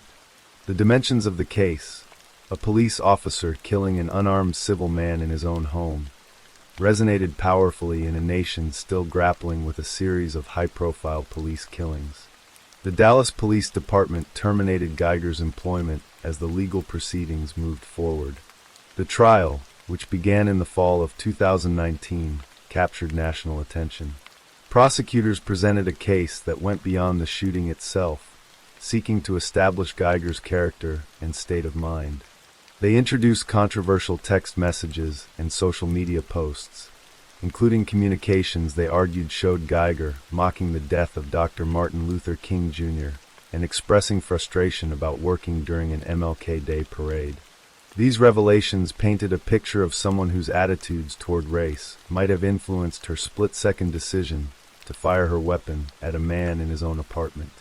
The prosecution emphasized the numerous signs Guyger should have noticed that would have alerted her to being on the wrong floor and entering the wrong apartment. They pointed to the different furniture arrangement, the larger television, the red doormat, and the apartment number itself. Expert testimony from crime scene analyst Michael Maloney suggested that based on the physical evidence and Jean's autopsy, Botham was likely in the process of standing up from his couch when he was shot. Hardly the threatening posture Guyger had described. Prosecutor Laquita Long offered a poignant observation during closing arguments, noting that while Guyger testified she saw Jean as merely a silhouette in a dark room, Everyone who knew Botham Jean knew he was the brightest light in the room. The defense strategy centered on Guyger's mistaken belief that she was in her own apartment confronting an intruder. Her attorney, Michael Mola, argued that this mistake negated any intent to commit murder, suggesting that a charge of criminally negligent homicide would be more appropriate. Guyger herself took the stand, testifying through tears about that night. She recounted her exhaustion after the long shift, her terror at believing an intruder was in her home, and her training that taught her to perceive anyone whose hands she couldn't see as a threat.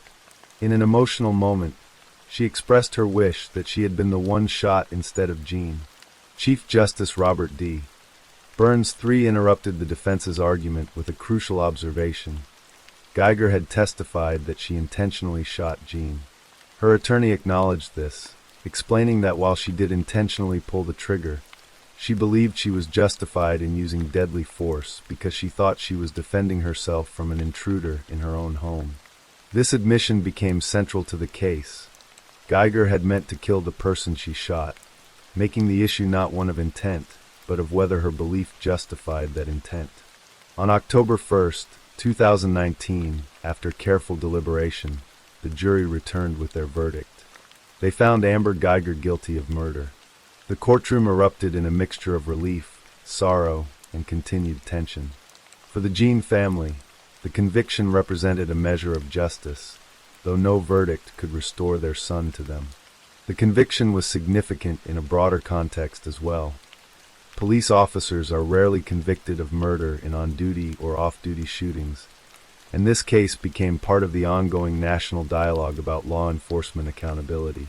The following day, the sentencing phase brought a series of wrenching victim impact statements. Botham's parents spoke with profound grief about the son they had lost, painting a picture of a young man whose potential had barely begun to unfold. The prosecution requested a sentence of at least 28 years, the age Botham would have reached that very Sunday. The defense highlighted Guyger's service as a police officer and characterized the shooting as an unprecedented tragedy rather than a premeditated act. The jury deliberated for less than 90 minutes before returning with a sentence of 10 years in prison. Silence filled the courtroom as the judge announced the decision. The Jean family sat in stunned disbelief, and the prosecution team appeared equally surprised by what many considered a lenient sentence. Under Texas law, Guyger would be eligible for parole in 5 years. Outside the courthouse, protesters gathered to express their outrage at what they perceived as insufficient punishment for taking a life. Aubrey Hooper, president of the local NAACP chapter, stated that while the organization found the sentence inadequate, they hoped the conviction itself might offer some measure of comfort to Jean's family. What happened next stunned everyone present in the courtroom and soon captivated people around the world. Brant Jean, Botham's 18-year-old younger brother, asked the judge for permission to address Amber Guyger directly. With the court's consent, he walked across the courtroom and stood before the woman who had killed his brother. "I forgive you," he told her simply. "I don't even want you to go to jail. I want the best for you, because I know that's exactly what Botham would want." Then, in a gesture that would be replayed countless times in news coverage worldwide, Brant asked if he could hug her. The judge permitted it, and the young man embraced his brother's killer tightly for nearly a minute. "I love you as a person, and I don't wish anything bad on you," he assured Guyger, who sobbed in his arms. The courtroom witnessed an extraordinary moment of grace and forgiveness that seemed to transcend the pain and anger that had saturated the trial. Brant would later explain that his journey to forgiveness had been neither simple nor immediate. In the year following his brother's death, he admitted that he had pretty much hated her, and had even discussed with friends his desire to harm Guyger. But during the trial, when he heard her express genuine remorse, something shifted in his heart. "I needed to hear it just once," he reflected, "and that's when my heart began to open." His act of forgiveness brought him recognition from strangers, many sharing their own stories of forgiveness and commending his courage. The legal proceedings, however, did not end with the sentencing. Guyger's attorneys filed an appeal, arguing that her mistaken belief about her location should reduce her culpability. They sought either a new trial or a reduction of her conviction to criminally negligent homicide, which carried a maximum sentence of only 2 years. The Fifth Court of Appeals heard arguments in April 2021. Dallas County Assistant District Attorney Douglas Gladden countered that a mistaken belief could not excuse murder, emphasizing that Guyger knew Jean was a living human being when she pointed her weapon at him. In August 2021, the appeals court unanimously upheld Guyger's conviction. The judges acknowledged that the facts of the case were not in dispute and recognized that Guyger had indeed entered Jean's apartment by mistake. However, they concluded that the jury could reasonably determine that Guyger's belief that deadly force was necessary was not reasonable under the circumstances.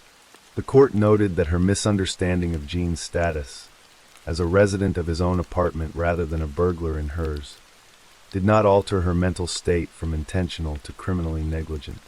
Guyger's conviction stood, with eligibility for parole beginning in 2024. The Jean family pursued justice through civil proceedings as well. In November 2024, a federal jury awarded them $9 million in damages. The jury found that Guyger had been acting in her capacity as a police officer when she shot Jean and had violated his constitutional rights by unreasonably using deadly force. The award included $10.25 million to Jean's estate for his pain, loss of life, and lost earnings, $14.2 million each to his mother and father for their loss and mental anguish, and $60 million in punitive damages against Guyger. The verdict represented not just financial compensation, but a formal acknowledgement that Botham Jean's constitutional rights had been violated when he was killed in his own home. 6 years after that September evening, Botham Jean's legacy endures through the memories of those who loved him, and through the broader conversations his death has prompted about justice, accountability, and the value of Black lives in America. PricewaterhouseCoopers honored their former colleague with a portrait in their new Dallas office, ensuring that his bright smile and promising future would be remembered. His family continues to speak his name and share his story, determined that he be remembered not as a victim defined by how he died, but as a vibrant young man defined by how he lived. The case of Amber Guyger and Botham Jean encompasses profound questions about responsibility, perception, and the split-second decisions that can irrevocably alter lives. It challenges us to consider how exhaustion, fear, and unconscious bias can converge into tragedy, and it asks whether legal systems designed to protect all citizens can truly deliver equal justice. Most powerfully, through Brant Jean's extraordinary act of forgiveness, it offers a glimpse of a grace that transcends our deepest wounds, even as it reminds us that forgiveness does not erase the need for accountability. Botham Jean deserved to finish his ice cream, to go to work the next morning, to sing in church that Sunday, and to live out the fullness of his days. That he did not remains an irreversible tragedy, a life extinguished in the place where he should have been safest, at home. Story 6. The September evening air hung heavy over Tecumseh, Michigan, carrying with it the last whispers of summer warmth as Friday the 14th arrived in 2018. In a modest home on North Maumee Street, a tragedy was about to unfold that would shatter 2 families and expose the dark secrets hiding beneath the surface of what appeared to be an ordinary American household. Amy Allen was 34 years old, a quiet woman with a gentle demeanor who had moved to this small Michigan town just a year earlier with her husband James, who preferred to go by Jimmy, and their teenage daughter Ashley. Those who knew Amy described her as shy and reserved, someone who seemed to retreat into herself rather than command attention in a room. She had been a stay-at-home mother and wife for years, dedicated to caring for her family while her husband worked as a video production specialist for an automotive accessories company in nearby Ann Arbor. The family had relocated from Ocala, Florida, where Amy had deep roots and close connections to her mother Jean Winchester and the rest of her family. The move to Michigan had been difficult for Amy, pulling her away from the support system she had known all her life and dropping her into an unfamiliar landscape where the approaching winters felt as cold and isolating as her new existence. That Friday evening began like many others, with a decision that seemed innocuous at the time. Jimmy and Amy dropped their 15-year-old daughter Ashley at the Tecumseh High School football game before heading out to grab dinner and drinks together. They started at Ember's Bar and Grill before moving on to JR's Hometown Grill and Pub, two local establishments where the couple could sit together and perhaps bridge the growing distance that seemed to separate them. But the evening did not unfold as a romantic reconnection between husband and wife. Instead, tension crackled between them like electricity before a storm.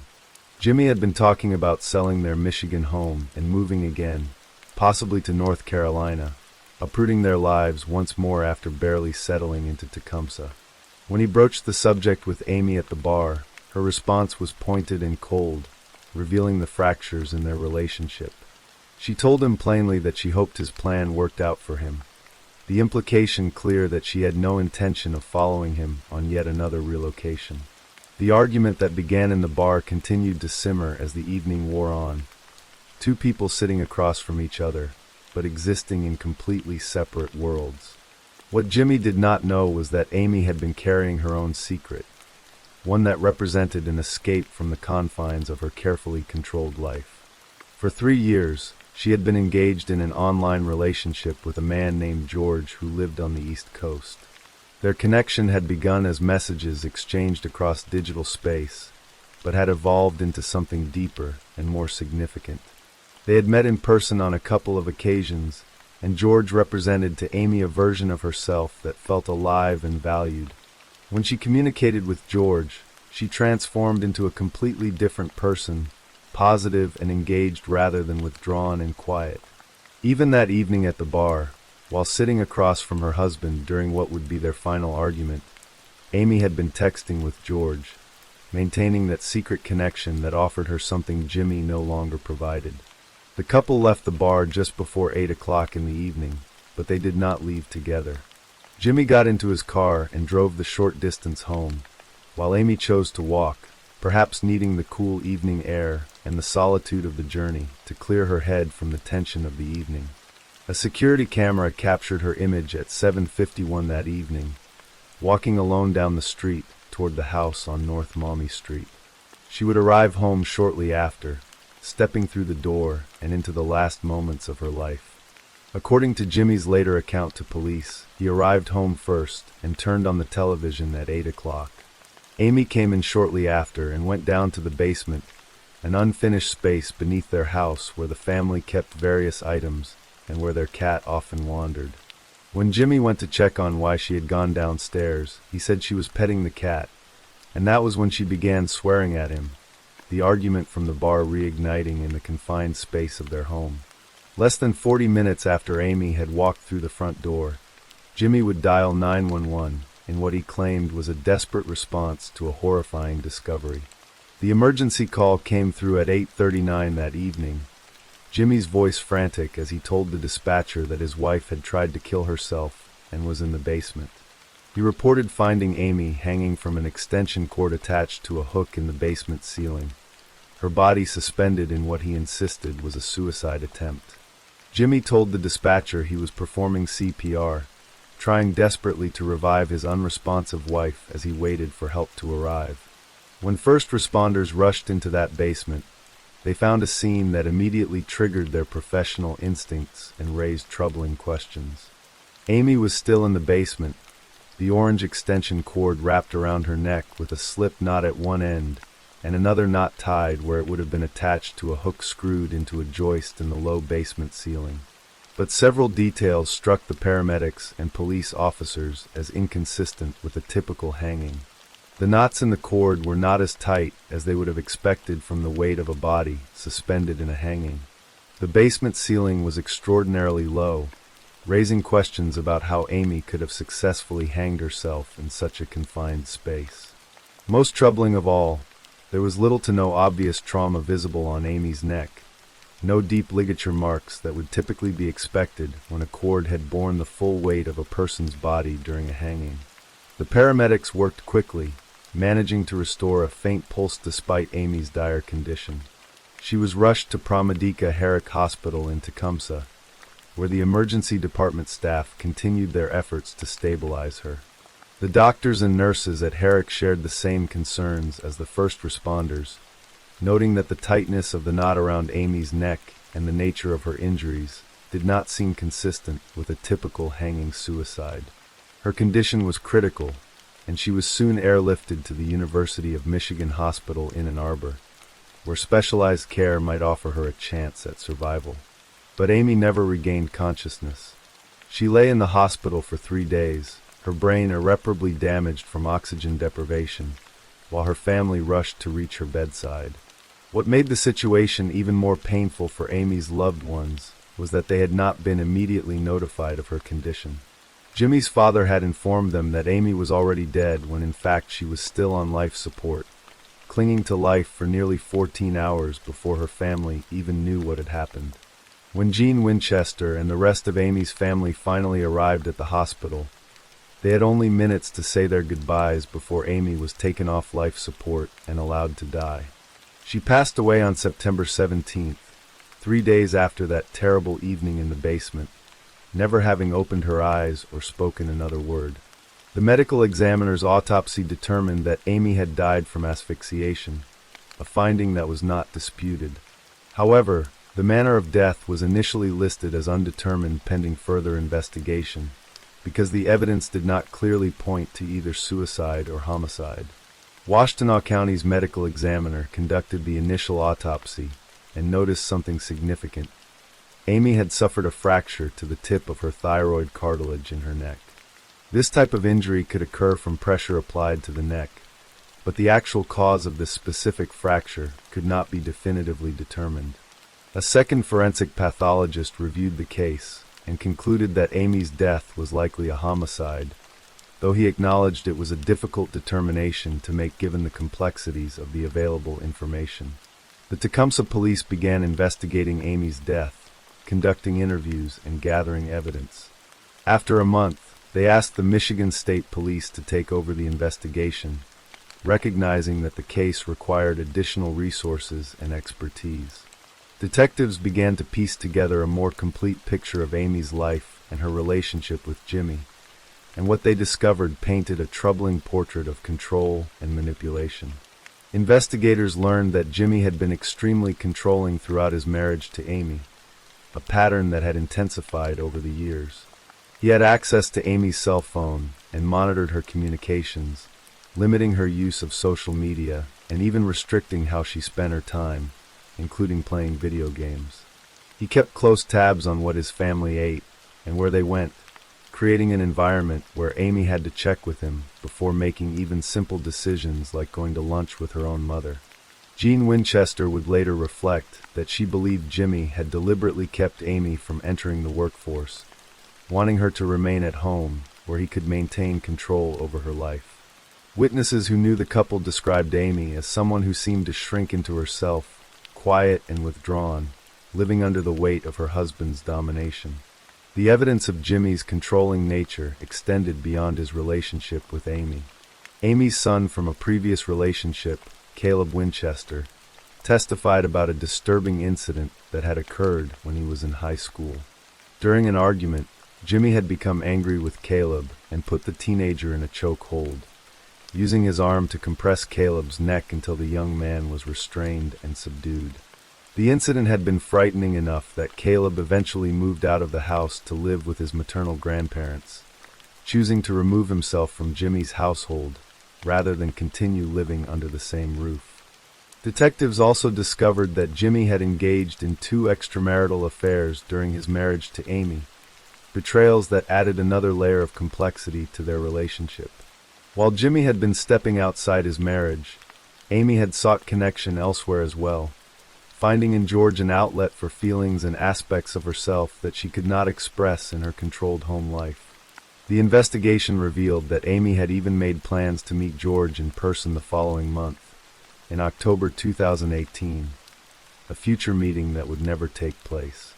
Her electronic communications showed a woman who was making plans for the future, thinking about vacations and holidays and meals to come, not someone on the verge of taking her own life. As the investigation progressed, detectives examined the physical evidence more closely. They brought in a materials scientist and chemist named Elizabeth Buck to test the extension cord that had been found around Amy's neck. Buck conducted experiments with similar cords, subjecting them to the weight that would be expected during a hanging. Her findings were significant. When subjected to Amy's weight of 140 pounds, the cords would either elongate or break entirely, and the knots at both the hook and the neck would have become extremely tight. Yet the cord found around Amy's neck had shown none of these characteristics, suggesting it had not actually borne the full weight of her body in a typical hanging scenario. 2 years after Amy's death, in 2020, the Lenawee County Prosecutor's Office filed an open murder charge against James David Allen. He was arrested in Ocala, Florida, where he had returned to live with his parents within a week of Amy's death, taking their daughter Ashley with him. Jimmy had been adamant from the beginning that he was innocent, insisting that Amy had tragically taken her own life and that he had nothing to do with her death. He had cooperated with police throughout their investigation, providing statements and evidence that he believed demonstrated his innocence. The trial began in September 2021, more than 3 years after that terrible evening in the basement. Over the course of almost 2 weeks, jurors heard testimony from dozens of witnesses, each contributing pieces to the puzzle of what had happened to Amy Allen. First responders described their suspicions when they arrived at the scene and found the inconsistencies in the physical evidence. Medical personnel from both Herrick Hospital and the University of Michigan Hospital testified about their observations and concerns. 3 different forensic pathologists took the stand, each offering their own interpretation of the evidence, and remarkably reaching different conclusions about whether Amy's death was a suicide or a homicide. The prosecution presented a theory of what had happened in that basement on September 14th. They argued that when Jimmy and Amy returned home from the bar, the argument that had started earlier in the evening had continued and escalated. Amy, perhaps emboldened by her secret relationship with George, or simply exhausted from years of control, had stood up for herself in a way that Jimmy was not accustomed to tolerating. In the basement of their home, the prosecutors theorized, Jimmy had approached Amy from behind and wrapped his arm around her neck in what is known as a rear naked choke hold, a technique that compresses the carotid arteries and can render a person unconscious within seconds. Once Amy had lost consciousness, Jimmy had then strangled her with the extension cord and staged the scene to make it appear that she had hanged herself, creating the appearance of a suicide to cover his actions. The defense mounted a vigorous challenge to this theory, arguing that Amy had indeed taken her own life. They emphasized that Amy had been drinking that evening and had a blood alcohol content of 0.09 when she arrived at Herrick Hospital, suggesting that alcohol might have impaired her judgment and contributed to a decision to attempt suicide. Defense attorneys highlighted that the initial medical examiner had been unable to definitively rule Amy's death a homicide, listing the manner of death as undetermined. They had planned to present testimony from Dr. Francisco Diaz, a highly respected forensic pathologist and chief medical examiner for the District of Columbia, who had reviewed all the evidence and concluded that Amy's death was most consistent with a low suspension, hanging by suicide rather than a homicide. However, Dr. Diaz suffered a medical emergency the night before he was scheduled to testify and was hospitalized, unable to appear in court. Instead, his opinion letter was read to the jury, providing his expert assessment that the evidence pointed to suicide. Jimmy did not testify at his own trial, a decision that is every defendant's right, but one that always leaves questions hanging in the air. His daughter Ashley, who was 15 at the time of her mother's death, testified on behalf of her father, supporting his claim that Amy had taken her own life. The family dynamics were heartbreaking, with Ashley standing by her father, even as Amy's own family sat on the other side of the courtroom, convinced that Jimmy had murdered their beloved daughter and sister. The jury began their deliberations after attorneys finished their closing arguments, tasked with deciding whether Jimmy Allen was guilty of first-degree premeditated murder, second-degree murder, or not guilty.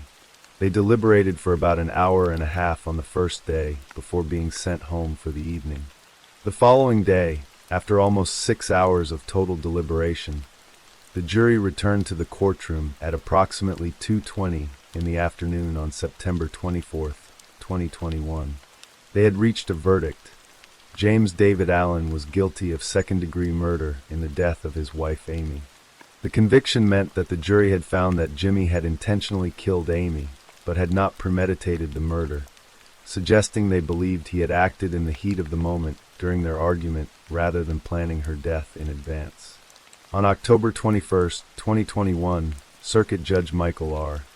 Alsaver sentenced Jimmy Allen to 20 to 45 years in prison, a sentence that would allow for the possibility of parole but ensured he would spend decades behind bars. As the sentence was handed down, the two families sat in the courtroom with vastly different emotions washing over them. For Amy's mother, Jean Winchester, there was a complicated mix of relief and sorrow. She told reporters that it felt like they had finally gotten justice for Amy, that her daughter finally had a voice after being silenced in that basement. But she was also acutely aware that there were no true winners in this tragedy, that both families had been shattered beyond repair. Their family was broken, grieving the loss of Amy and the years they would never have with her. Jimmy's family was broken too, with a father in prison and a daughter who had lost both parents in one terrible evening. Jimmy Allen appealed his conviction, arguing that he had been denied effective assistance of counsel and that he should be granted a new trial based on newly discovered evidence. He maintained that Dr. Diaz's inability to testify in person had deprived him of his right to present a complete defense, and that additional testimony from Dr. Diaz about other possible causes of Amy's thyroid cartilage fracture constituted new evidence that could change the outcome. In April 2024, the Michigan Court of Appeals reviewed his arguments and affirmed his conviction, finding that his trial counsel had acted reasonably under difficult circumstances and that the evidence did not warrant a new trial. The case of Amy Allen remains a tragedy that touches everyone who learns about it. It is the story of a woman who seemed trapped in a life she could not escape, controlled by a husband who monitored her every move and dictated her existence. It is the story of secrets kept in the digital shadows, of an online relationship that offered Amy a glimpse of who she might have been in different circumstances. It is the story of an argument in a bar that escalated into violence, of a basement where a life ended and a family was destroyed.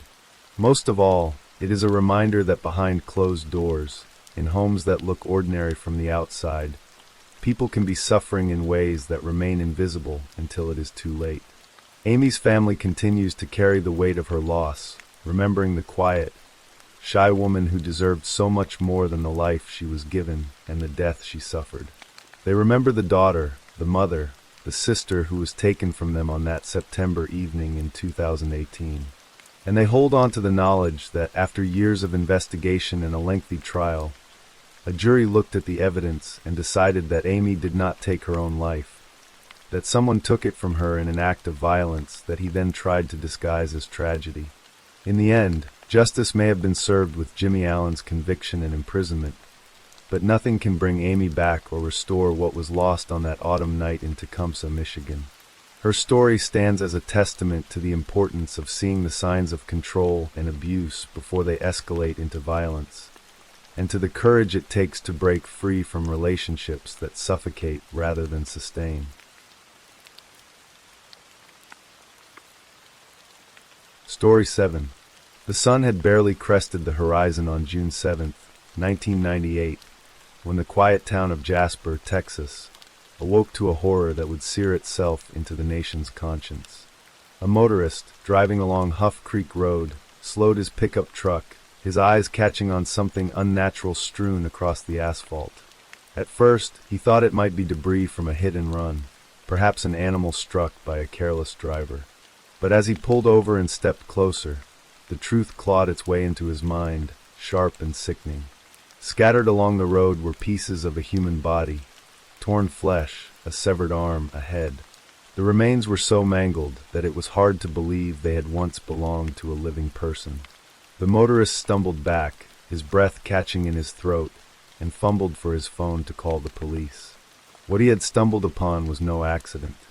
It was the aftermath of a crime so brutal, so steeped in hatred, that it would shake Jasper to its core and send ripples across the world. This was the murder of James Byrd Jr., and among the three men responsible was Sean Allen Barry, a name that would become synonymous with one of the most infamous hate crimes in American history. Jasper, a small town of about 7,000 nestled in the piney woods of East Texas, was the kind of place where people knew their neighbors, where life moved at a steady, unhurried pace. It was a community of modest homes, churches on every corner, and a history that, like much of the South, carried the weight of racial tensions not fully resolved. By 1998, Jasper had made strides toward integration, but beneath the surface, old prejudices lingered, quiet but persistent. James Byrd Jr., a 49-year-old African-American man, was a familiar face in town.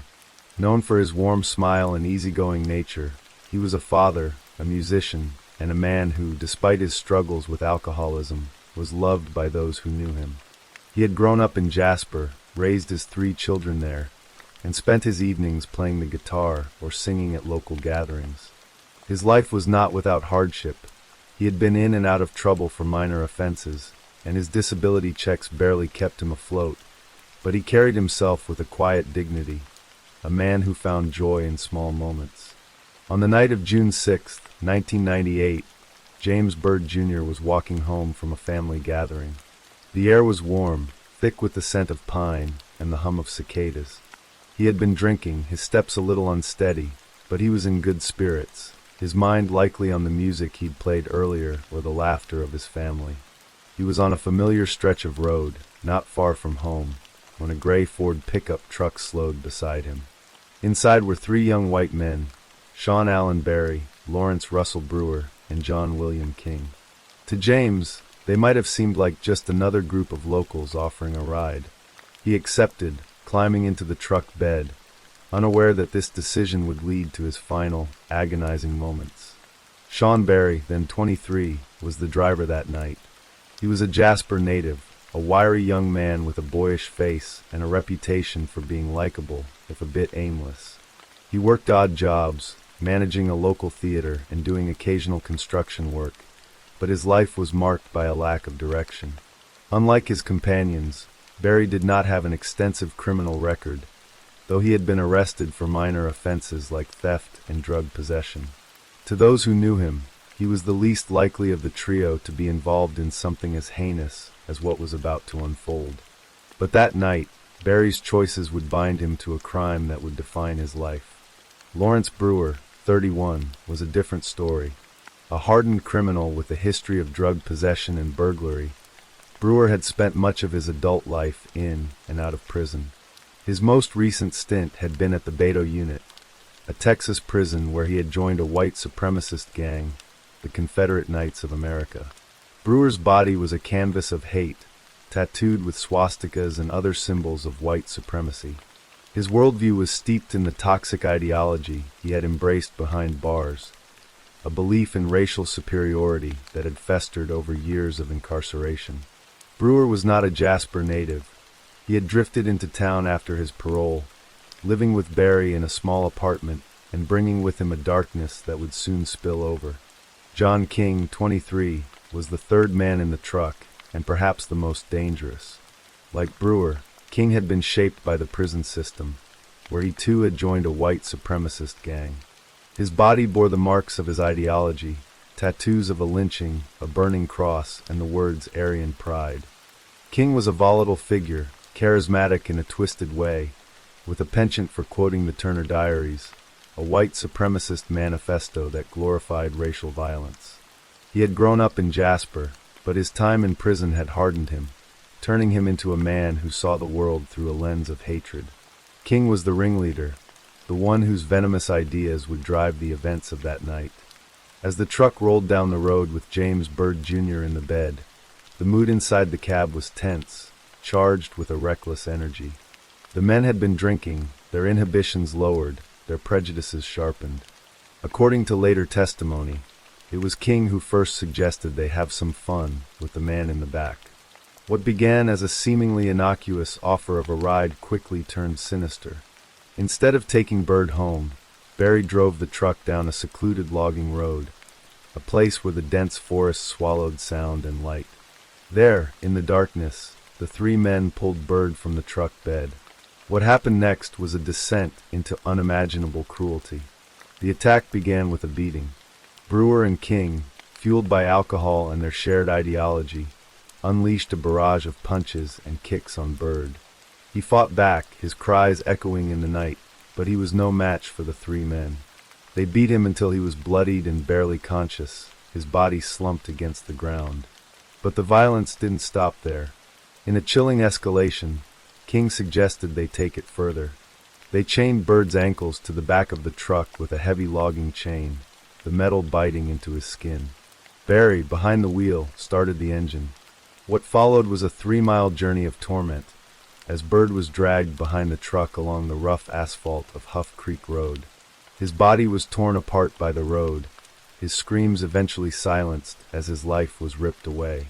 Halfway through the dragging, his head and right arm were severed when his body struck a culvert. The men continued, oblivious or indifferent to the horror they were inflicting, until they finally stopped near an African-American church, dumping what remained of Bird's body in a ditch. The next morning, as the motorist's call brought police to the scene, Jasper's small law enforcement team was overwhelmed by the scale of the crime.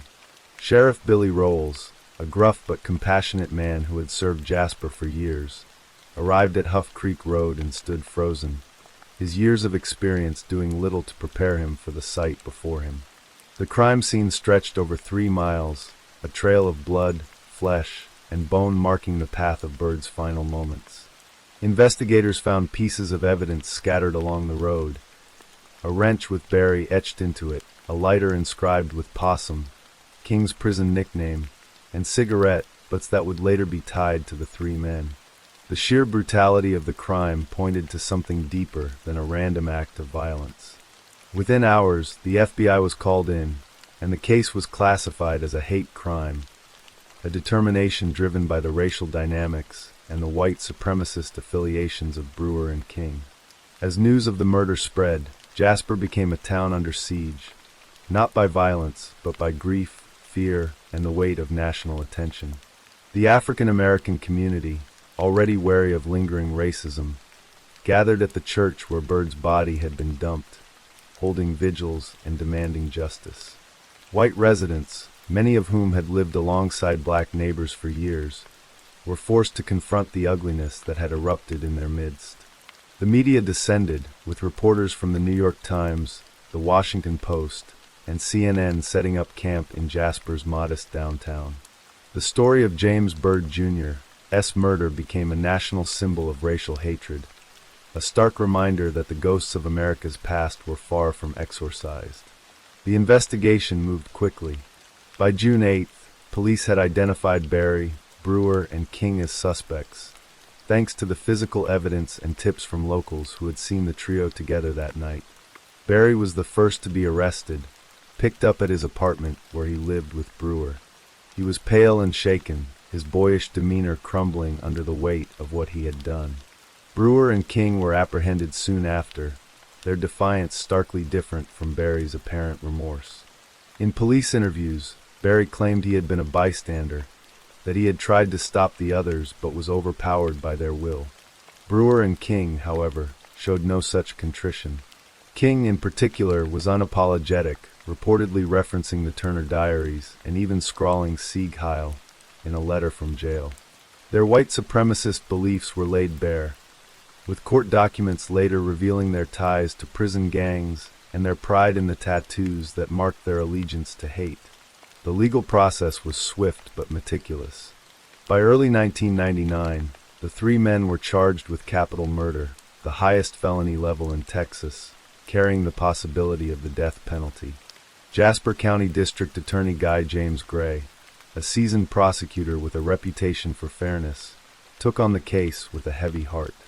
He knew the eyes of the nation were on Jasper, and he was determined to deliver justice without letting the case become a circus. The trials were separated to ensure fairness. with Berry's set to begin first in February 1999. Sean Berry's trial was a tense affair, held in the Jasper County Courthouse, a squat brick building that had seen its share of local dramas, but nothing like this. The courtroom was packed, with reporters, community members, and Bird's family filling the pews. Luvon Harris, James's sister, sat in the front row, her face a mask of grief and resolve. She had lost her brother in the most horrific way imaginable, and now she was here to bear witness, to ensure his death would not be in vain. The prosecution laid out a meticulous case, presenting the physical evidence, the wrench, the lighter, the chain, and calling witnesses who placed Berry at the scene. A key piece of testimony came from a forensic pathologist who described in harrowing detail the injuries Bird had suffered, confirming that he was alive and conscious for much of the dragging, his body torn apart while he fought to survive. Berry's defense team, led by a local attorney, argued that he was not the mastermind, that he had been swept up in the actions of Brewer and King, men whose hatred ran deeper and whose influence was stronger. Berry took the stand, his voice trembling as he recounted the night, claiming he had only driven the truck and had not participated in the beating or the decision to chain Bird. He said he was afraid of Brewer and King, that their white supremacist rhetoric had intimidated him into compliance. But the prosecution was unrelenting, pointing out that Berry had driven the truck, that he had made no effort to stop the crime or alert authorities afterward. They painted a picture of a young man who, while perhaps not as ideologically driven as his companions, had made a choice to participate in an act of unimaginable cruelty. The jury, a mix of black and white Jasper residents, deliberated for just a few hours before reaching a verdict. On February 25, 1999, Sean Berry was found guilty of capital murder. The courtroom was silent as the verdict was read, the weight of the moment pressing down on everyone present. During the sentencing phase, the prosecution pushed for the death penalty, arguing that Berry's role, while perhaps less ideologically motivated, was no less culpable. But Berry's cooperation with police, providing details of the crime and expressing remorse, swayed the jury. They sentenced him to life in prison without parole until 2038, sparing him the death penalty. As the gavel fell, Luvon Harris wept quietly, her relief tempered by the knowledge that no sentence could bring her brother back. Brewer and King's trials followed, each a grim echo of Berry's. Brewer's trial, in August 1999, revealed the depth of his hatred, with prosecutors presenting evidence of his white supremacist affiliations and his lack of remorse. The jury sentenced him to death, a decision that brought a measure of closure to Bird's family, but did little to ease their pain. King's trial, in November 1999, was the most contentious. His unapologetic demeanor and the stark evidence of his leadership in the crime, his tattoos, his writings, his boasts, made the case against him airtight. The jury sentenced him to death as well, a verdict that resonated as a rebuke to the hatred he embodied. Brewer was executed in 2011, King in 2019, their deaths closing a chapter but leaving scars that would never fully heal. The James Byrd Jr. case was more than a crime, it was a reckoning. In Jasper, it forced the community to confront its divisions, to ask how such hatred could fester in a place that prided itself on neighborly values. Nationally, it sparked a renewed conversation about race, hate crimes, and the legacy of violence in America. In 2001, Texas passed the James Byrd Jr. Hate Crimes Act, strengthening penalties for crimes motivated by bias. In 2009, the federal government followed with the Matthew Shepard and James Byrd Jr. Hate Crimes Prevention Act, a landmark law that expanded protections against hate crimes. These legislative victories were bittersweet for Bird's family, who continued to honor his memory through the Byrd Foundation for Racial Healing, led by Luvon Harris. The foundation worked to combat racism, to ensure that James's death would not be forgotten, that his life would inspire change. For Sean Berry, life in prison was a stark contrast to the freedom he once knew.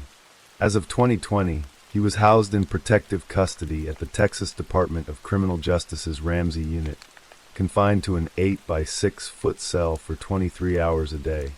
His days were marked by routine, his world reduced to the bare essentials of existence.